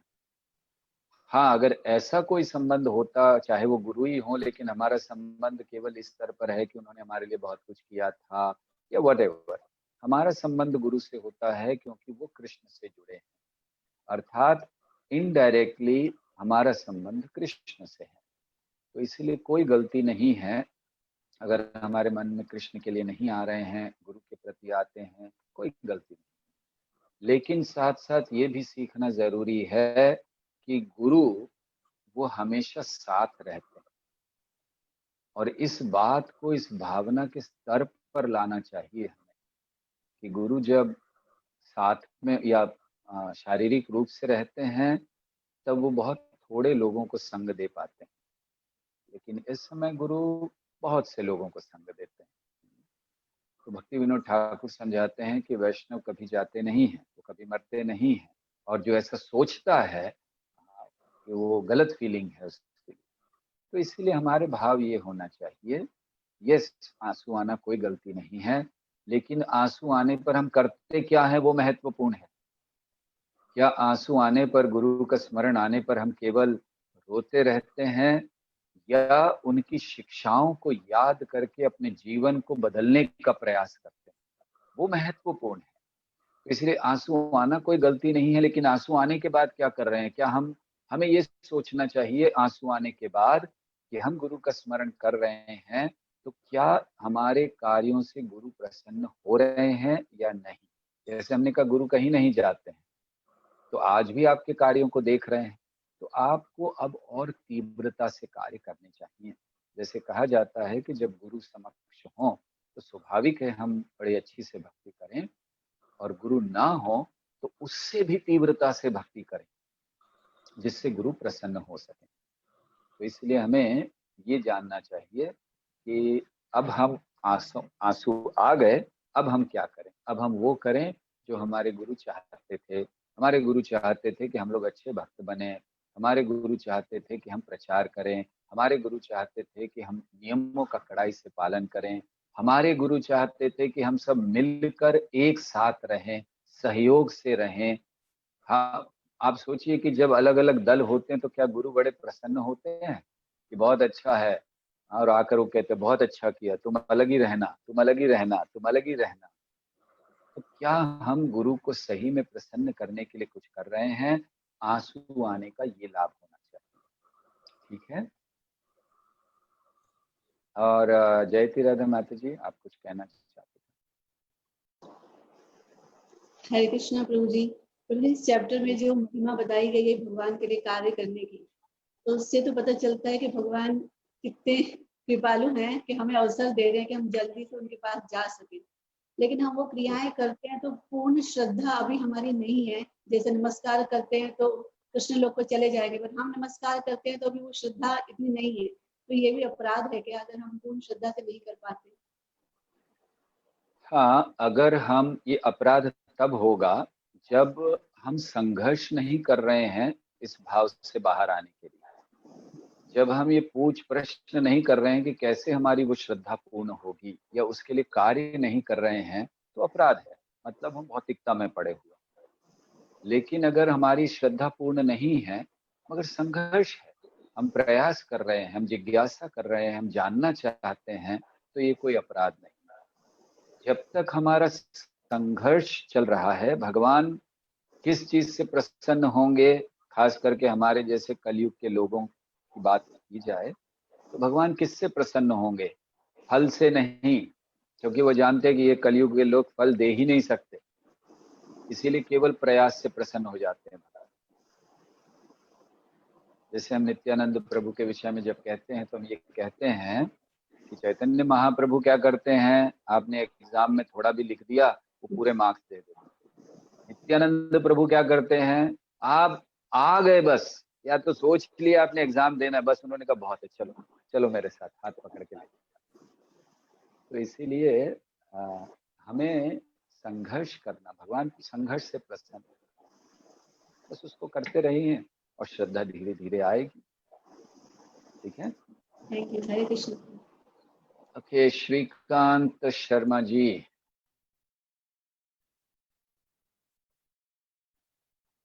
अनम्यूट कीजिए। हाँ जी।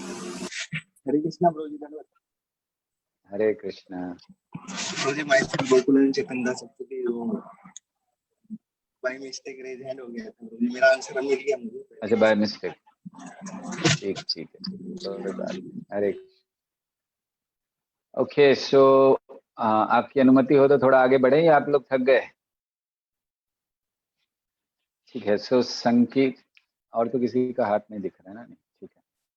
सो संकीर्तन की चर्चा है। संकीर्तन तो आप लोग बड़े अच्छे से करते हैं। जप की चर्चा हम लोग अभी कर चुके हैं कि जो व्यक्ति धीमे स्वर में या उच्च स्वर में पवित्र नाम का उच्चारण करता है उसके लिए मुक्ति तथा स्वर्गिक सुख के मार्ग तुरंत खुल जाते हैं। स्वर्ग जाने की कामना है तो अच्छे से जप कीजिए। ऐसे लिखा है इसमें, स्वर्ग की सुख के मार्ग खुल जाते हैं। और अगर भगवान का धाम जाने की इच्छा है, भगवान की प्रसन्नता की इच्छा है, तो बड़े ध्यान से जप कीजिए। ओके, निवेदन की हम लोग चर्चा कर चुके हैं, प्रसिद्ध प्रार्थनाएं हो चुकी हैं। प्रसाद ग्रहण करना, इसमें ना बहुत छोटा लिखा है। प्रसाद का तो बड़ा लंबा चौड़ा होना चाहिए था, लेकिन केवल एक ही पद्म पुराण से लिखा है कि जो व्यक्ति प्रसाद को आदर देता है, नियमित रूप से अर्च विग्रह के सामने से कुछ दूर जाकर चरणामृत के साथ उसको खाता है, उसे उन पुण्य कर्मों के फल प्राप्त होते हैं जो 10,000 यज्ञ करने से प्राप्त होते हैं। तो आप लोग रोज हजारों यज्ञ कर रहे हो भगवान का प्रसाद खा कर केवल। फिर प्रसाद के विषय में हम लोग बहुत कुछ जानते हैं। यज्ञ शिष्टाशिना संतो मुच्यन्ते सर्व किल विषय भुंगते ते त्वगम पापा ये पचन्ति आत्म कारणात् यज्ञार्थात् कर्मणो यत्र लोको यं कर्म बंधनः। बहुत सारे हम लोग चर्चा कर चुके। तो प्रसाद के विषय में किसी को कोई संशय, कोई पूछना चाहते हैं प्रसाद के विषय में तो एक आध प्रश्न, नहीं तो आगे बढ़ते हैं चरणामृत और अन्य चीजों पे। हमने सोचा था 13 अध्याय कंप्लीट कर देंगे, हम तो 10 तक नहीं पहुंचे। किसी को कोई प्रश्न है प्रसाद के विषय में? कविता माता जी। यस, हरे कृष्णा प्रभु जी, दंडवत प्रणाम। जैसे प्रसाद, जैसे हम भगवान जी को भोग लगाते हैं और भोग लगाने के बाद वो जैसे प्रसाद है हम पूरे खाने में मिक्स कर देते हैं, जैसे महाप्रसाद बना देते हैं। अब कई बार क्या होता है कि जैसे भोजन बहुत एक्स्ट्रा भी बन जाता है एंड वो जब प्रसाद उसमें मिक्स कर देते हैं महाप्रसाद हो जाता है, तो फिर और वो अगर खराब हो जाए या ये नहीं यूज आए तो फिर उसका मतलब उसका अपराध लगता है कि कैसे क्या है? हाँ, इसीलिए हमने एक बार ये कहा था कि महाप्रसाद जो डायरेक्ट भगवान को अर्पण करते हैं उसको मिक्स नहीं करना चाहिए अन्य प्रसाद में, क्योंकि जो भगवान की प्लेट से आता है उसको महाप्रसाद कहते हैं और अन्य जो रहता है जो बना है वो प्रसाद होता है। तो महाप्रसाद को ज्यादातर अलग से बांट देना चाहिए। घर में जब सब खाने बैठे तो थोड़ा थोड़ा उसमें से निकाल के उसको समाप्त कर देना चाहिए, उसको मिक्स नहीं करना चाहिए। मिक्स करना कोई अपराध नहीं है, लेकिन अगर आपको पता हो कि मिक्स करने से ये खत्म हो जाएगा पूरा, तब ठीक है, नहीं तो फिर उसको अलग से बांट देना चाहिए। तो सेफ रास्ता ये है कि आप घर में जब बनाएं और जो भी भगवान को अर्पण करते हैं उनकी थाली का जो है उसको अलग से निकाल कर थाली धोने के बाद फिर वो प्रसाद जो है वो जो भी जब आप लोग सब खाने बैठे घर के तो उसमें थोड़ा थोड़ा बांट दीजिए, ठीक है। तो प्रयास कीजिए उसको फेंकना नहीं चाहिए। नटरानी राधिका या राधा माता जी। हरे कृष्ण प्रभु जी, दंडवत प्रणाम प्रभु जी। जैसे हम भोग लगाते हैं उसको भगवान जी को, तो हमारा टाइम एक ही नहीं हो पाता क्योंकि वो काम पर जाना होता है, तो सुबह ही हम बनाते हैं और उसी टाइम भोग लगा देते हैं, तो वो क्या अपराध रहेगा फिर? और बार बार भोग लगाते हैं, जैसे जो चीज बनाते हैं उसका भोग लगा दिया, तो भगवान को ऐसे नहीं करना चाहिए। भगवान जब आपके घर में आते हैं तो आपको एक सिद्धांत सिखाने के लिए आते हैं कि शरणागति कैसी होनी चाहिए। तो जैसे महाप्रभु आए दिखाने के लिए कि भक्त कैसा होना चाहिए, तो भक्त रूप में आए, इसीलिए विग्रह भी आपके घर में आते हैं दिखाने के लिए कि शरणागति कैसी होनी चाहिए। कैसी होनी चाहिए? जब आप खिला रहे हैं तब वो खाते हैं, जब आप उनको उठा दें वो उठ जाते हैं, जब आप सुला दें सो जाते हैं, जब आप आरती करें तो वो बेचारे स्वीकार करते हैं। तो सिखला रहे हैं कि कैसी शरणागति हमारी कृष्ण के प्रति होनी। नहीं, जैसे हम 12 बजे तक तो खिला देते हैं, लेकिन उसमें टाइम फिक्स नहीं है, कभी 10 बजे कभी 11 बजे ऐसे। कोई चिंता नहीं है, लेकिन प्रयास कीजिए कि अगर हो सके सही समय पर। जैसे आपको भी आपके घर में जितने भी लोग हैं, मान लीजिए कि आपके घर में कोई आपसे कहते हैं कि हमें 10 बजे चाहिए, 11 बजे चाहिए, आप प्रयास करते हो देने का समय पर। कभी कभी इधर उधर हो जाए ठीक है, लेकिन जनरली तो अच्छा होगा कि अगर एक समय फिक्स हो सके तो उससे भगवान का आदर बढ़ता है और हमारे लिए भी एक ये भावना बनी रहती है कि हम ये जो बना रहे हैं भगवान के लिए बना रहे हैं। तो हो सके तो ठीक है, नहीं है तो कोई बात नहीं, अपराध नहीं। अच्छा नहीं, क्योंकि और लोगों को प्रसाद देना होता है तो इस वजह से कई बार जल्दी लगाना पड़ जाता है। हाँ जी, कोई अपराध नहीं है, कर सकते। ओके, निकुंज राधा माता जी। हरे कृष्ण प्रभु जी, वो प्रसाद हम मिक्स करके फिर जो बच जाए वो गाय को खिला सकते हैं? हम उसको वेस्ट तो नहीं करेंगे क्योंकि वो प्रसाद है, वो गाय को खिला सकते हैं? निश्चित, हाँ निश्चित गाय को खिला सकते हैं। अगर कुछ बच गया है आपके, मतलब आप सबने खा लिया के बाद भी कुछ रोटियां बची हैं, वैसे करा सकते हैं। और उससे अच्छा ये होगा कि जब आप बनाएं तभी गाय के लिए पहले अलग कर दीजिए, वो भी कर सकते हैं, क्योंकि गायों का महत्व होना चाहिए।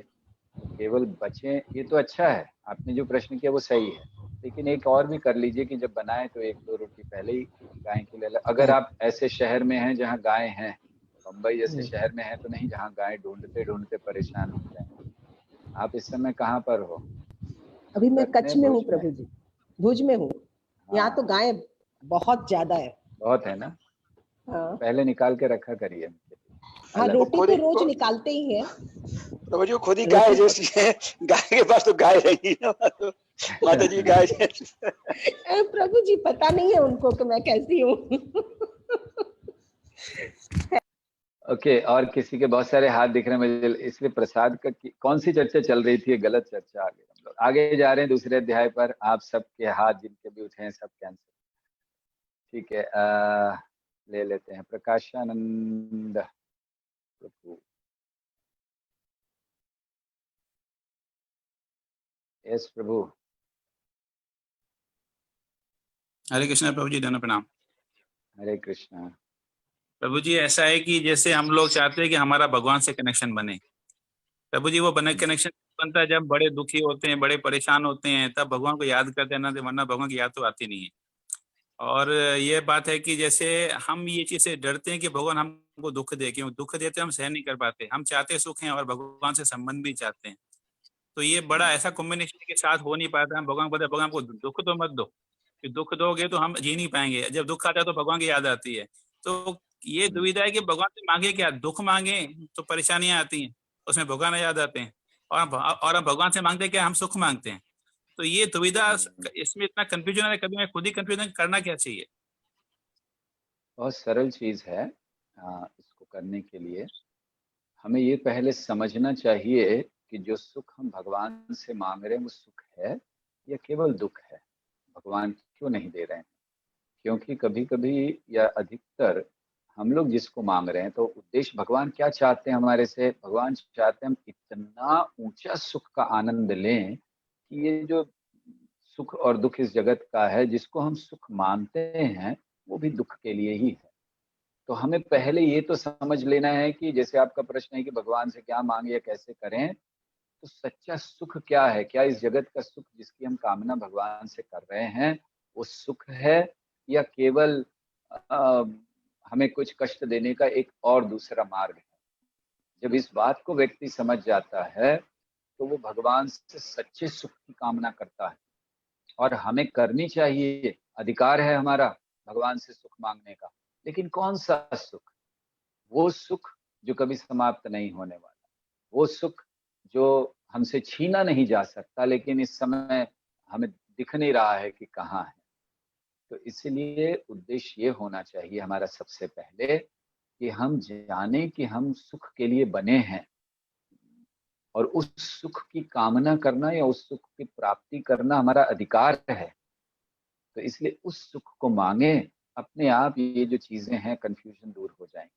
लेकिन हमारी तकलीफ ये है कि हमने जाना नहीं कि सुख क्या है, और हम केवल उनको मांग रहे हैं चीजों को, इसीलिए दुख भी आता है सुख भी आता है और हम लोग इधर उधर फंसे रहते हैं। प्रयास ये कीजिए कि सच्चे सुख की कामना कीजिए, भगवान से कहिए कि मुझे वो सुख दीजिए जिसका मुझे अधिकार है, वो सुख दीजिए जो मेरा जन्म सिद्ध अधिकार है कहना चाहिए। जब जब जन्म हुआ, मतलब जब भगवान ने हमें प्रकट किया, तब से जो अधिकार है उस सुख के लिए हमें कामना करनी चाहिए। ठीक है प्रभु? बहुत सारे हाथ हैं। गरिमा, पूरा नाम क्या? गरिमा माता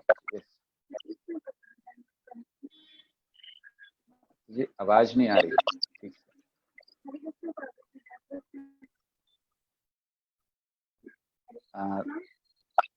हाँ माता जी बोलिए।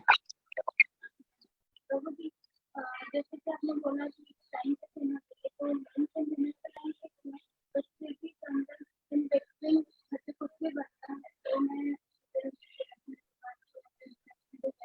माता जी क्षमा चाहेंगे, किसी को सुनाई दे रहा हो तो हमें बता दीजिए क्या बोल रहे हैं।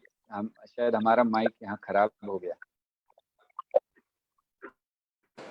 हरे कृष्णा प्रभु जी, दंडवत प्रणाम। अब सुनाई दे रहा अभी है? हाँ जी बिल्कुल स्पष्ट। जैसा कि आपने बताया कि लंच एंड डिनर का टाइम फिक्स होना चाहिए, तो लंच एंड डिनर का टाइम फिक्स है, बट इन बिटवीन पूरे दिन में कुछ भी कोई किसी भी तरह का नाश्ता बनता है, जैसे मेरा बच्चे ने कुछ डिमांड की, कोई गेस्ट आ गए तो कुछ ना, तो मुझे ऐसा है कि प्रसाद ही जाना चाहिए, तब कुछ भी बनता है दिन में भगवान को ऑफर करते हो, तो इज इट ओके कि किसी भी टाइम पे कुछ भी हम ऑफर कर रहे हैं? परफेक्ट। ऐसा होना चाहिए कि कुछ चीजें फिक्स हों, जैसे भगवान को दोपहर का खाना या दोपहर का भोग या जो भी आप लगा रहे हैं वो एक कुछ फिक्स हो।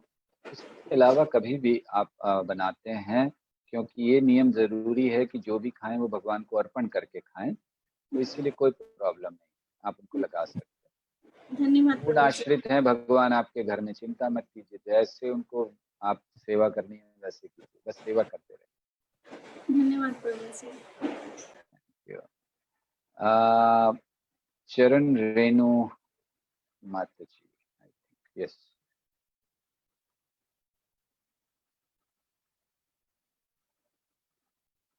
माता जी बोलिए, चरण रेणु माता जी।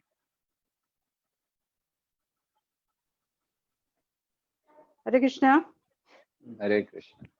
वीडियो स्टार्ट करो। हाँ, हरे कृष्णा प्रभु जी, मेरा प्रश्न ये है, हरे कृष्णा प्रभु जी, हाँ, दो प्रश्न बोलिए, हैं सुनाई दे रहा है माता कि जी, बोलिए।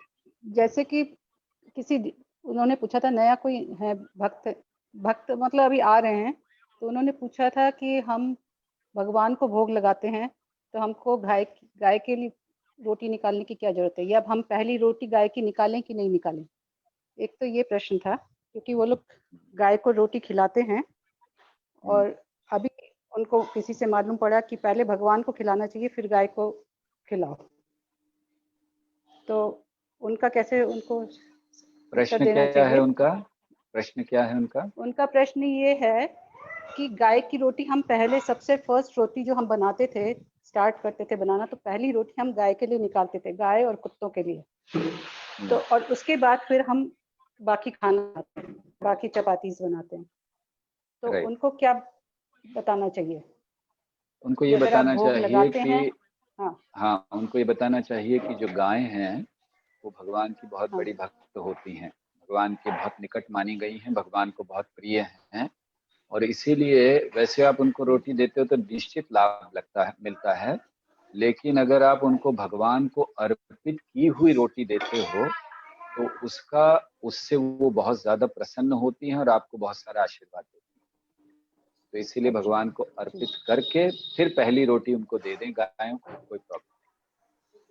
ठीक है। और एक और प्रश्न है प्रभु जी, जैसे कि बाजार में सब्जी आती है एक तोरई, हाँ जी, आप जानते हैं कि नहीं, वो कड़वी निकलती है अक्सर। आपने खिलाई नहीं कभी तो कैसे पता प्रभु जी आइए जरूर, इस बार जरूर आपको इनवाइट करें। और दूसरों का नंबर इतना रहता है कि मैं इनवाइट ही नहीं कर पाती हूँ आपको कभी भी, तो ऐसे कुछ नहीं है, वो हम तो वेट कर रहे थे कि आप करें इनवाइट, लेकिन आपने किया नहीं। मोस्ट वेलकम प्रभु जी, ऑलवेज। हमने सोचा कि थोड़ी साधना और बढ़ा लें, हम क्वालिफाइड हो जाएं। अरे प्रभु जी। यस, बताइए माता जी, दूसरा बुलाने के कहाँ लिए गई आपके प्रश्न? एक आता है, छोटे कांचरे आते हैं, ये राजस्थान में ज्यादा मिलते हैं, तो वो अक्सर कड़वे निकल जाते हैं, तो उनको अगर हम टेस्ट नहीं करें तो कड़वा निकल गया तो पूरी सब्जी खराब हो जाती है, और अगर हम टेस्ट कर लेते फिर उसको भोग लगाना चाहिए कि नहीं लगाना चाहिए? टेस्ट करने के बाद तो भोग लगता ही नहीं है। नहीं प्रभु जी, वो नहीं, एक मिनट क्लैरिफाई कर देते हैं प्रभु जी। इनके प्रश्न में ये प्रश्न है कि जब सब्जी काटी जा रही है, ये पकाई नहीं गई है, उस समय इसलिए ये उसका छोटा टुकड़ा टेस्ट कर लेते हैं कि अगर वो कड़वी होगी तो सारी सब्जी खराब हो जाएगी, अगर कड़वी होती है तो उसको उसमें यूज नहीं करते हैं, सही होती है तो उसको काटते हैं ये लोग उसके अंदर, ये प्रश्न है। हाँ, यही है प्रश्न। अच्छा, तो ऐसा है कि समझिए वो ऐसी सब्जी होती हैं, अगर अलग अलग पीसेस, एक दो, जो आप दूसरी बात कर रहे हैं वो छोटे छोटे पीस होते हैं शायद ना? हाँ, छोटे छोटे पीस भी होते हैं और कुछ बड़ी पीस भी होते हैं। तो जो छोटे छोटे पीस हैं अलग अलग हैं, उसमें अगर आप एक पीस बनाने के पहले उसको टेस्ट कर रहे हैं और वो कड़वा है या ठीक है कि नहीं जो भी है, फिर उस पीस को फेंक कर बाकी की सब्जी बनाई जा सकती है। अच्छा ठीक, मतलब ऑफर हो सकती है वो सब्जी। हाँ, क्योंकि वैसे भी जब आप मार्केट से लाते हैं तो कोई तो बहुत सारे वो ऑलरेडी पहले ले जा चुके हैं, उन्होंने क्या किया है वो नहीं पता है ना, तो उसको कर सकते हैं। प्रभु जी शबरी का भाव है, शबरी का भाव समझ चलिए। वो शबरी के लिए रहने देना चाहिए। सही, ठीक है, thank you Prabhu ji, thank you so much. Hare Krishna. वैसे आपको ये बताएं कि ये शबरी का वर्णन भी रामायण में नहीं है कि उसने झूठे बेर खिलाए थे भगवान को। ये सब खैर अभी उसमें डिटेल में नहीं जाएंगे, ठीक है। सो और किसी का प्रश्न दिखाई, बहुत सारे हाथ हो गए, कहाँ हम लोग आगे बढ़ेंगे कि नहीं? तो जी 9:30 होने वाले, 7 मिनट बाकी है, ठीक है। जिनके प्रश्न हैं ये कौन है? आकर्षणी राधा माता जी। हरे कृष्णा प्रभु जी, दंडवत प्रणाम। हरे कृष्णा। प्रभु जी, मेरा प्रश्न ये है कि जैसे प्रसाद का भोग लगाते हैं, वो महाप्रसाद अगर भोग में मिला देते हैं तो कोई वेस्ट ना हो, पर मेरा तो टिफिन सर्विस का काम है और मुझे गुरु महाराज से आदेश ये है कि मैं लोगों को वो प्रसाद खिलाऊं, तो फिर अब मैं कैसे करूं? इतने दिन तो मैं वो महाप्रसाद पूरे प्रसाद में मिला के ही टिफिन सर्विस करती हूँ। इसमें कोई तकलीफ नहीं है, गुरु का आदेश है प्रसाद खिलाइए, तो गुरु का आदेश ये नहीं है कि सबको महाप्रसाद खिलाइए, उनका आदेश है प्रसाद खिलाइए। तो आप जब बनाते हैं तो उसको आप जो भगवान को अर्पण करते हैं उसको आप लोग घर में इस्तेमाल कर लीजिए। घर में भी तो खाते होंगे कि आप लोग उपवास रखते हो? नहीं, भोग घर में खाते हैं। इस्तेमाल कर, हाँ, तो घर में उसको इस्तेमाल कीजिए और बाकी का प्रसाद है उसको आप लोगों को दे दीजिए, कोई प्रॉब्लम नहीं। अच्छा, तो वो मिलाए बिना भी प्रसाद बन जाता है? बिल्कुल, मिलाए बिना प्रसाद है, ऐसा नहीं सोचना चाहिए कि मिलाने के बाद ही प्रसाद बनता है, मिलाए बिना भी प्रसाद उसको आप। Okay Prabhu ji, thank you Prabhu. Divya माता जी सीकर से।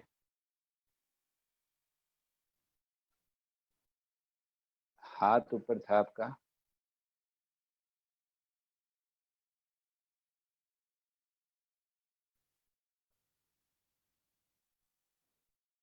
ओके, और कोई शायद उनका कुछ मोबाइल में कुछ प्रॉब्लम। सारे आप लोगों ने सब, माता जी आपकी आवाज नहीं आ रही है। दिव्या माता जी।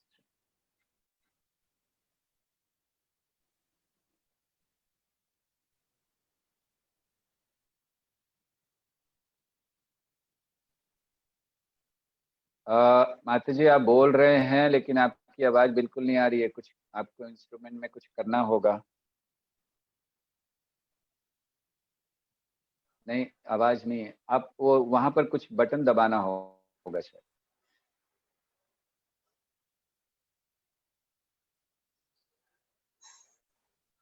हाँ, आप किसी को बुला लीजिए जिनको कुछ पता हो कैसे करना है, तब तक हम और के प्रश्न ले लेते हैं। किसी मुकुंद किशोर प्रभु।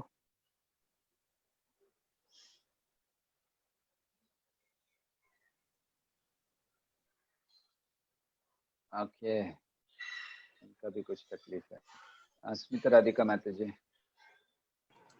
जी प्रभु जी। प्रभु जी, जैसे चरण रेणु माता जी ने पूछा, मेरे 2 क्वेश्चन है। एक तो उन्होंने जो पूछा ना, वो उसमें आपने बोला कि एक चख लीजिए और फिर बाकी की बना लीजिए, लेकिन उसमें ऐसा होता है कि प्रभु जी के एक मीठा निकला है या एक कड़वा निकला है तो वो बाकी सारे वैसे ही निकलेंगे, वो नहीं है, उसमें हर एक को चखना पड़ता है। कोई बात नहीं, भगवान चख लेंगे। आप एक को चख लीजिए, अगर एक में कड़वा है तो सब फेंक दीजिए, अगर मीठा है तो बना दीजिए, और उसमें फिर कड़वा निकला तो फिर वो चेहरा देख लीजिएगा भगवान का खाते समय कैसा हो रहा है। एक प्रभु जी, एक क्वेश्चन और है कि हम जो राजभोग लगता है J9 में, वो हम घर से बना के लेके जाते हैं, तो मैंने आपकी जो क्लासेस सुनी थी पहले की, उसमें आपने बताया था कि एक बार दूध गर्म हो गया और आपने भोग लगाया तो वो बाकी का भी प्रसाद हो गया। अगर कच्चा है तो ही आप उसे वापस मतलब गर्म करके ऑफर कर सकते हो, दोबारा उसको ऑफर नहीं कर सकते। तो हम लोग जो राजभोग में सब्जी बना के ले जाते हैं, तो कितने लोग ऐसे ही करते हैं कि इतनी बनाते हैं कि वो घर में भी हो जाए और घर पे भी भोग लग जाए और राजभोग में भी भोग लग जाए। तो बिना खाए, मतलब घर पे भी भोग लग जाए और राजभोग में भी चली जाए, तो ये सही है? उसमें क्या तकलीफ है? राजभोग में भोग लग जाएगा, उसके बाद तो खा ही सकते हैं ना। हाँ, पर घर पे भी भोग लगाया है। वो घर पे भोग लगा है। हाँ। अच्छा, तो हमने उसको बहुत स्पष्ट कहा था कि जब मंदिर के दीपी विग्रह जो होते हैं वो प्रमुख माने जाते हैं, तो अगर ऐसा कुछ करना है तो पहले मंदिर में भोग लगने देना चाहिए, और मंदिर में भोग लग गया उसी समय अगर चाहें तो वो वहाँ पर या उसके थोड़े समय बाद लगा सकते हैं घर में, अगर लगाना है तो। वैसे आवश्यकता नहीं है, लेकिन अगर उनको वही चीज़ लगानी है जो उन्होंने वहाँ लगाई है, तो प्रयास ये होना चाहिए कि पहले मंदिर में हो, बाद में फिर घर का हो। घर पर लगाकर फिर मंदिर पे लेके नहीं जाना चाहिए, तो वो उसमें कोई तकलीफ, उसको कर सकते। एक ही प्रसाद का 2 या 3 जगह सेम टाइम पे भोग लग सकता है?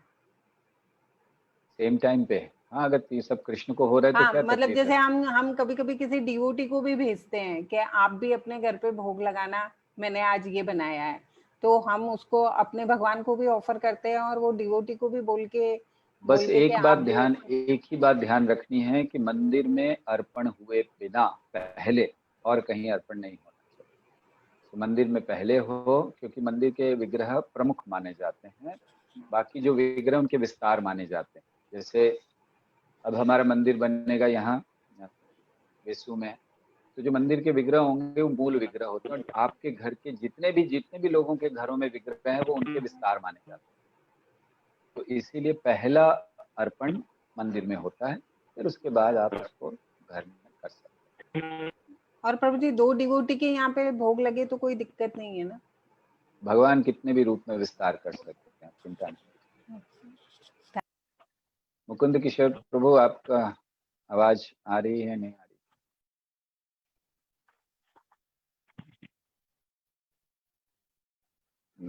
कुछ नहीं आ रही है आपकी। तब तक जय द्वारकापति प्रभु। हरे कृष्ण प्रभु जी। हरे कृष्ण। हरे कृष्ण।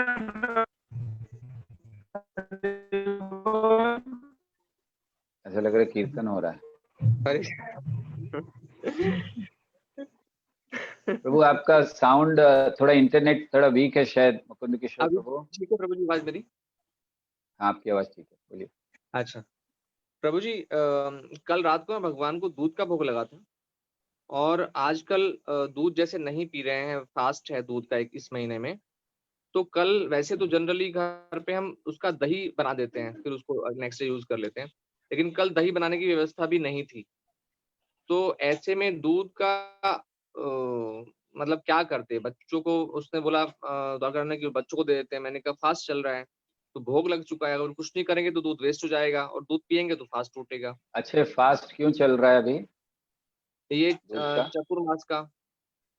प्रभु जी ये चतुर्मास नहीं है, इस समय पुरुषोत्तम महीना चल रहा है, और इस समय दूध ले सकते हैं। ये 17 तारीख के बाद से फिर से दूध बंद होगा।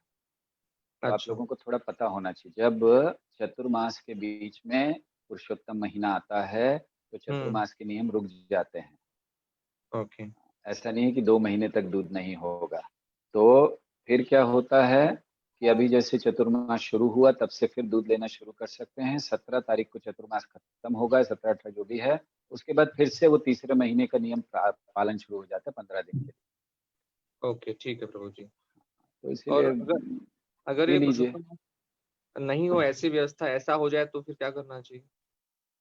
वेल, दूध को अभी समझिए कि दूध को आप दही नहीं जमा पाए किसी कारण से, तो दूध तो था उस समय, कुछ उसका और बना सकते हैं आप, बनाकर कुछ बना दे सकते हैं। अगर दूध वैसे नहीं पीना, दूध का कोई आइटम, अगर आप दही नहीं जमा सके मतलब दही नहीं थी आपके पास जमाने के लिए, राइट, लेकिन आप उसका कोई आइटम बना दीजिए। थोड़ी सी मेहनत एक्स्ट्रा होगी, अगर दूध नहीं लेना चाहते हैं उसका थोड़ा सा रूप परिवर्तन करके ले लेना चाहिए, उसको व्यर्थ नहीं करना चाहिए। प्रभु जी बीच में हाँ जी। असल में वो लोगों को ये थोड़ा सा इसमें क्या होता है, थोड़ा जानकारी करके ही आगे बढ़ जाते हैं।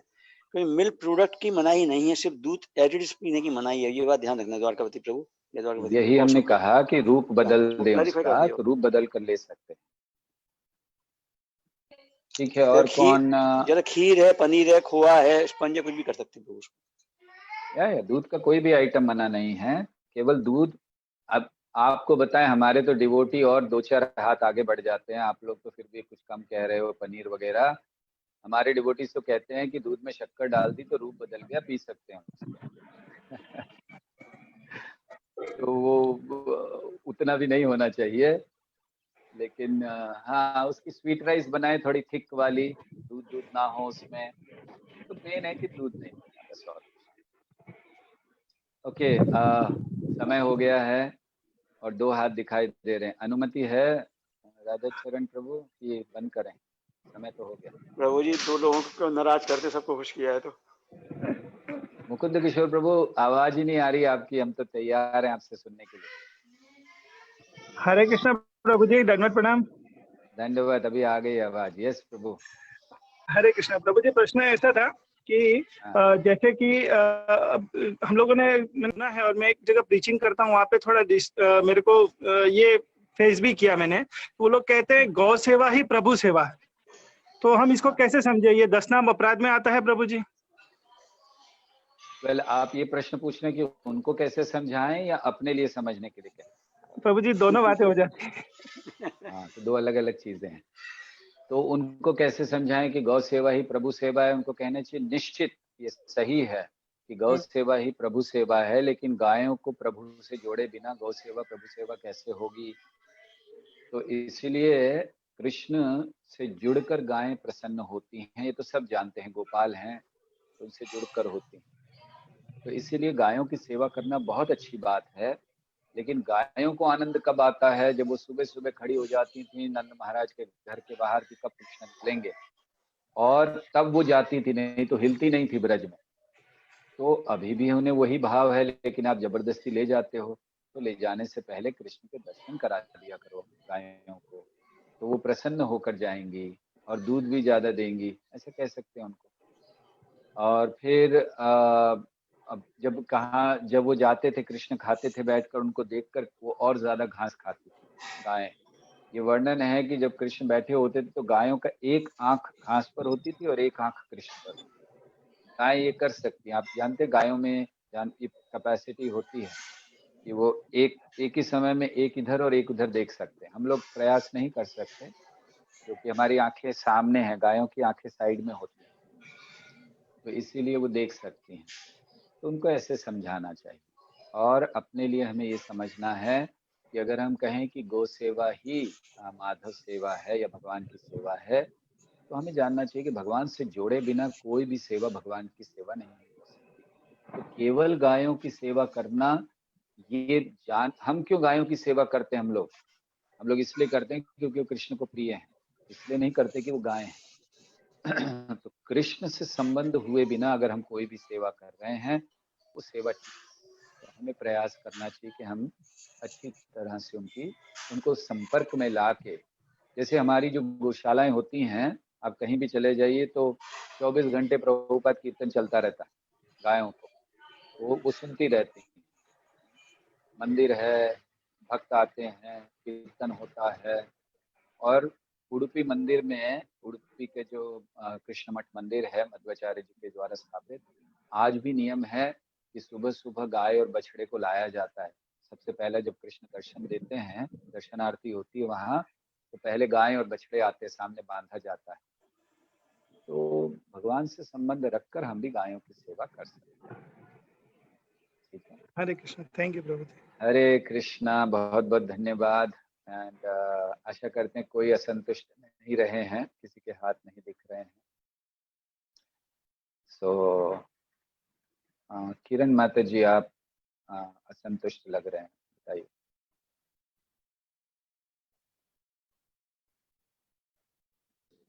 मेरी आवाज आ रही है? हरे कृष्णा प्रभु जी।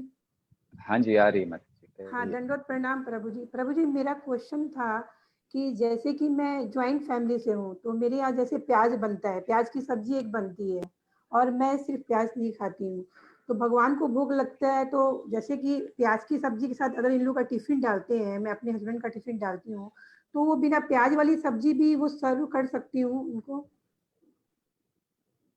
एक प्याज की सब्जी हो गई, तो वो कोई दिक्कत नहीं है प्याज की सब्जी के साथ में भोग वाली सब्जी दूं? और नहीं नहीं, कोई दिक्कत नहीं, लेकिन लगाते समय तो भोग नहीं लगाते हैं ना उसका। नहीं नहीं नहीं प्रभु जी, प्याज का नहीं भोग लगाती हूँ, क्योंकि मैं हाँ बिना नहीं नहीं, प्याज कोई का प्रॉब्लम खाती हूँ। नहीं, और देना भी चाहिए ताकि थोड़ा थोड़ा शुद्धिकरण होगा, हाँ, कोई चिंता ठीक। नहीं, देना हाँ चाहिए। प्रभु, ठीक है Prabhu ji, thank you Prabhu ji. Okay, Kavita माता जी, आखिरी प्रश्न आपका। हरे कृष्ण प्रभु जी, दंडवत प्रणाम। जैसे इन्होंने प्याज की बात की, तो जैसे अब जैसे कुकिंग करते समय अगर पात्र सेम हो, वेसल सेम हो, तो उसमें कोई प्रॉब्लम है या हमें डिफरेंट पात्र रखना चाहिए? अलग फर्स्ट अलग क्वेश्चन। पात्र और होने सेकंड चाहिए। क्वेश्चन मेरा ये, अगर आप भगवान को, एक मिनट, अलग अगर आप अलग होना भगवान को चाहिए। भोग लगा रहे हैं तो एक ही पात्र में जिसमें प्याज लहसुन बनता है उसी में लगाकर बनाकर भगवान को अर्पण नहीं करना चाहिए, अलग पात्र में। अगर वो क्लीन हो, हम उसे अच्छे से क्लीन कर ले उसके बाद भी नहीं? बिल्कुल नहीं। अच्छा प्रभु जी। अगर इमरजेंसी और है तो दूसरा उसमें क्वेश्चन मेरा यही था, गोमूत्र जैसे गोबर प्रभु जी डालकर, घी, एक सेकेंड माता जी सुनिए, अगर इमरजेंसी है, कभी कभी होती है, तो भी इमरजेंसी में गोमूत्र गोबर डालकर उसको शुद्ध कर कर तब किया जा सकता है, लेकिन ऑन ए रेगुलर बेसिस आपको डेली में अलग अलग बर्तन ही रखने चाहिए। थोड़ी सी मेहनत होगी, डबल धोना पड़ेगा, लेकिन कर लीजिए, ठीक है। ठीक है प्रभु जी। और जैसे प्रभु जी, जैसे ड्राई इंग्रेडिएंट्स है, जैसे सॉल्ट है, मिर्ची वगैरह है, तो जैसे कई बार ऊपर से भी लेते हैं, तो वो जैसे फिर कच्चे मसाले भी हम ये सोचते हैं कि वो जूठा हो जाता है कि, या फिर मतलब अलग अलग रखना चाहिए? जैसे भोग बनाते तो ड्राई इंग्रेडिएंट्स को कैसे पवित्र माना जाता है कि कैसे? नहीं, पवित्र तो नहीं है, अलग अलग रखें तो बहुत अच्छा है, क्योंकि आप अगर प्याज काट रहे हैं, प्याज की सब्जी बना रहे हैं और उसी का हाथ आपने नमक में लगाया है और फिर वही नमक भगवान के लिए भोग में लगा रहे हैं तो अच्छा नहीं, अलग रहना चाहिए। नहीं, प्याज की सब्जी ऐसे सर्व करते समय भी जैसे किसी को खाने के समय नमक और एक्स्ट्रा चाहिए, तो हम अगर उसी कंटेनर में से दे देते हैं तो वो यूज कर नहीं, सकते हैं वापस फिर? उसके लिए तो माता जी सरल उपाय है कि टेबल पर आप वो दो ऐसे कुछ रख सकते हैं, वो अलग से आते हैं, उसमें से लोग लेते जाएं। डायरेक्ट कंटेनर में हाथ तो मैं वैसे भी नहीं लगाना चाहिए, तो आप टेबल पर अलग से, आजकल वो आते हैं, वो हमारे घर पे रोटी बैठते हैं, बॉटल्स आती हैं, ना एक वो से रखने चाहिए। ना यूज करें, जूठे मुठे हाथ में। और प्रभु जी घी का कैसे? जैसे घी जैसे हम लगाते हैं रोटियों में, तो माता जी जैसे बहुत विस्तार में जा रहे हैं, सिम प्रिंसिपल हमने बता दिया कि आपको अलग रखना चाहिए, वो हाथ नहीं लगाना चाहिए, वो घी का, नमक का, जीरे का, मसाले का, वो बहुत ज्यादा हो जाएगा डिटेल, ठीक है। प्रिंसिपल समझ लीजिए, डिटेल आप थोड़ा अपने आप बात कर लीजिए, ठीक है। हरे कृष्णा कृष्ण कृष्ण हरे हरे, हरे राम राम राम हरे। अतुल कृष्ण प्रभु जी की जय, प्रभुपाद जी की जय। पतिता नाम पावने ना वहाँ डाइनिंग टेबल पे मैंने कहा हाथ खड़ा कर दो, क्योंकि आज तो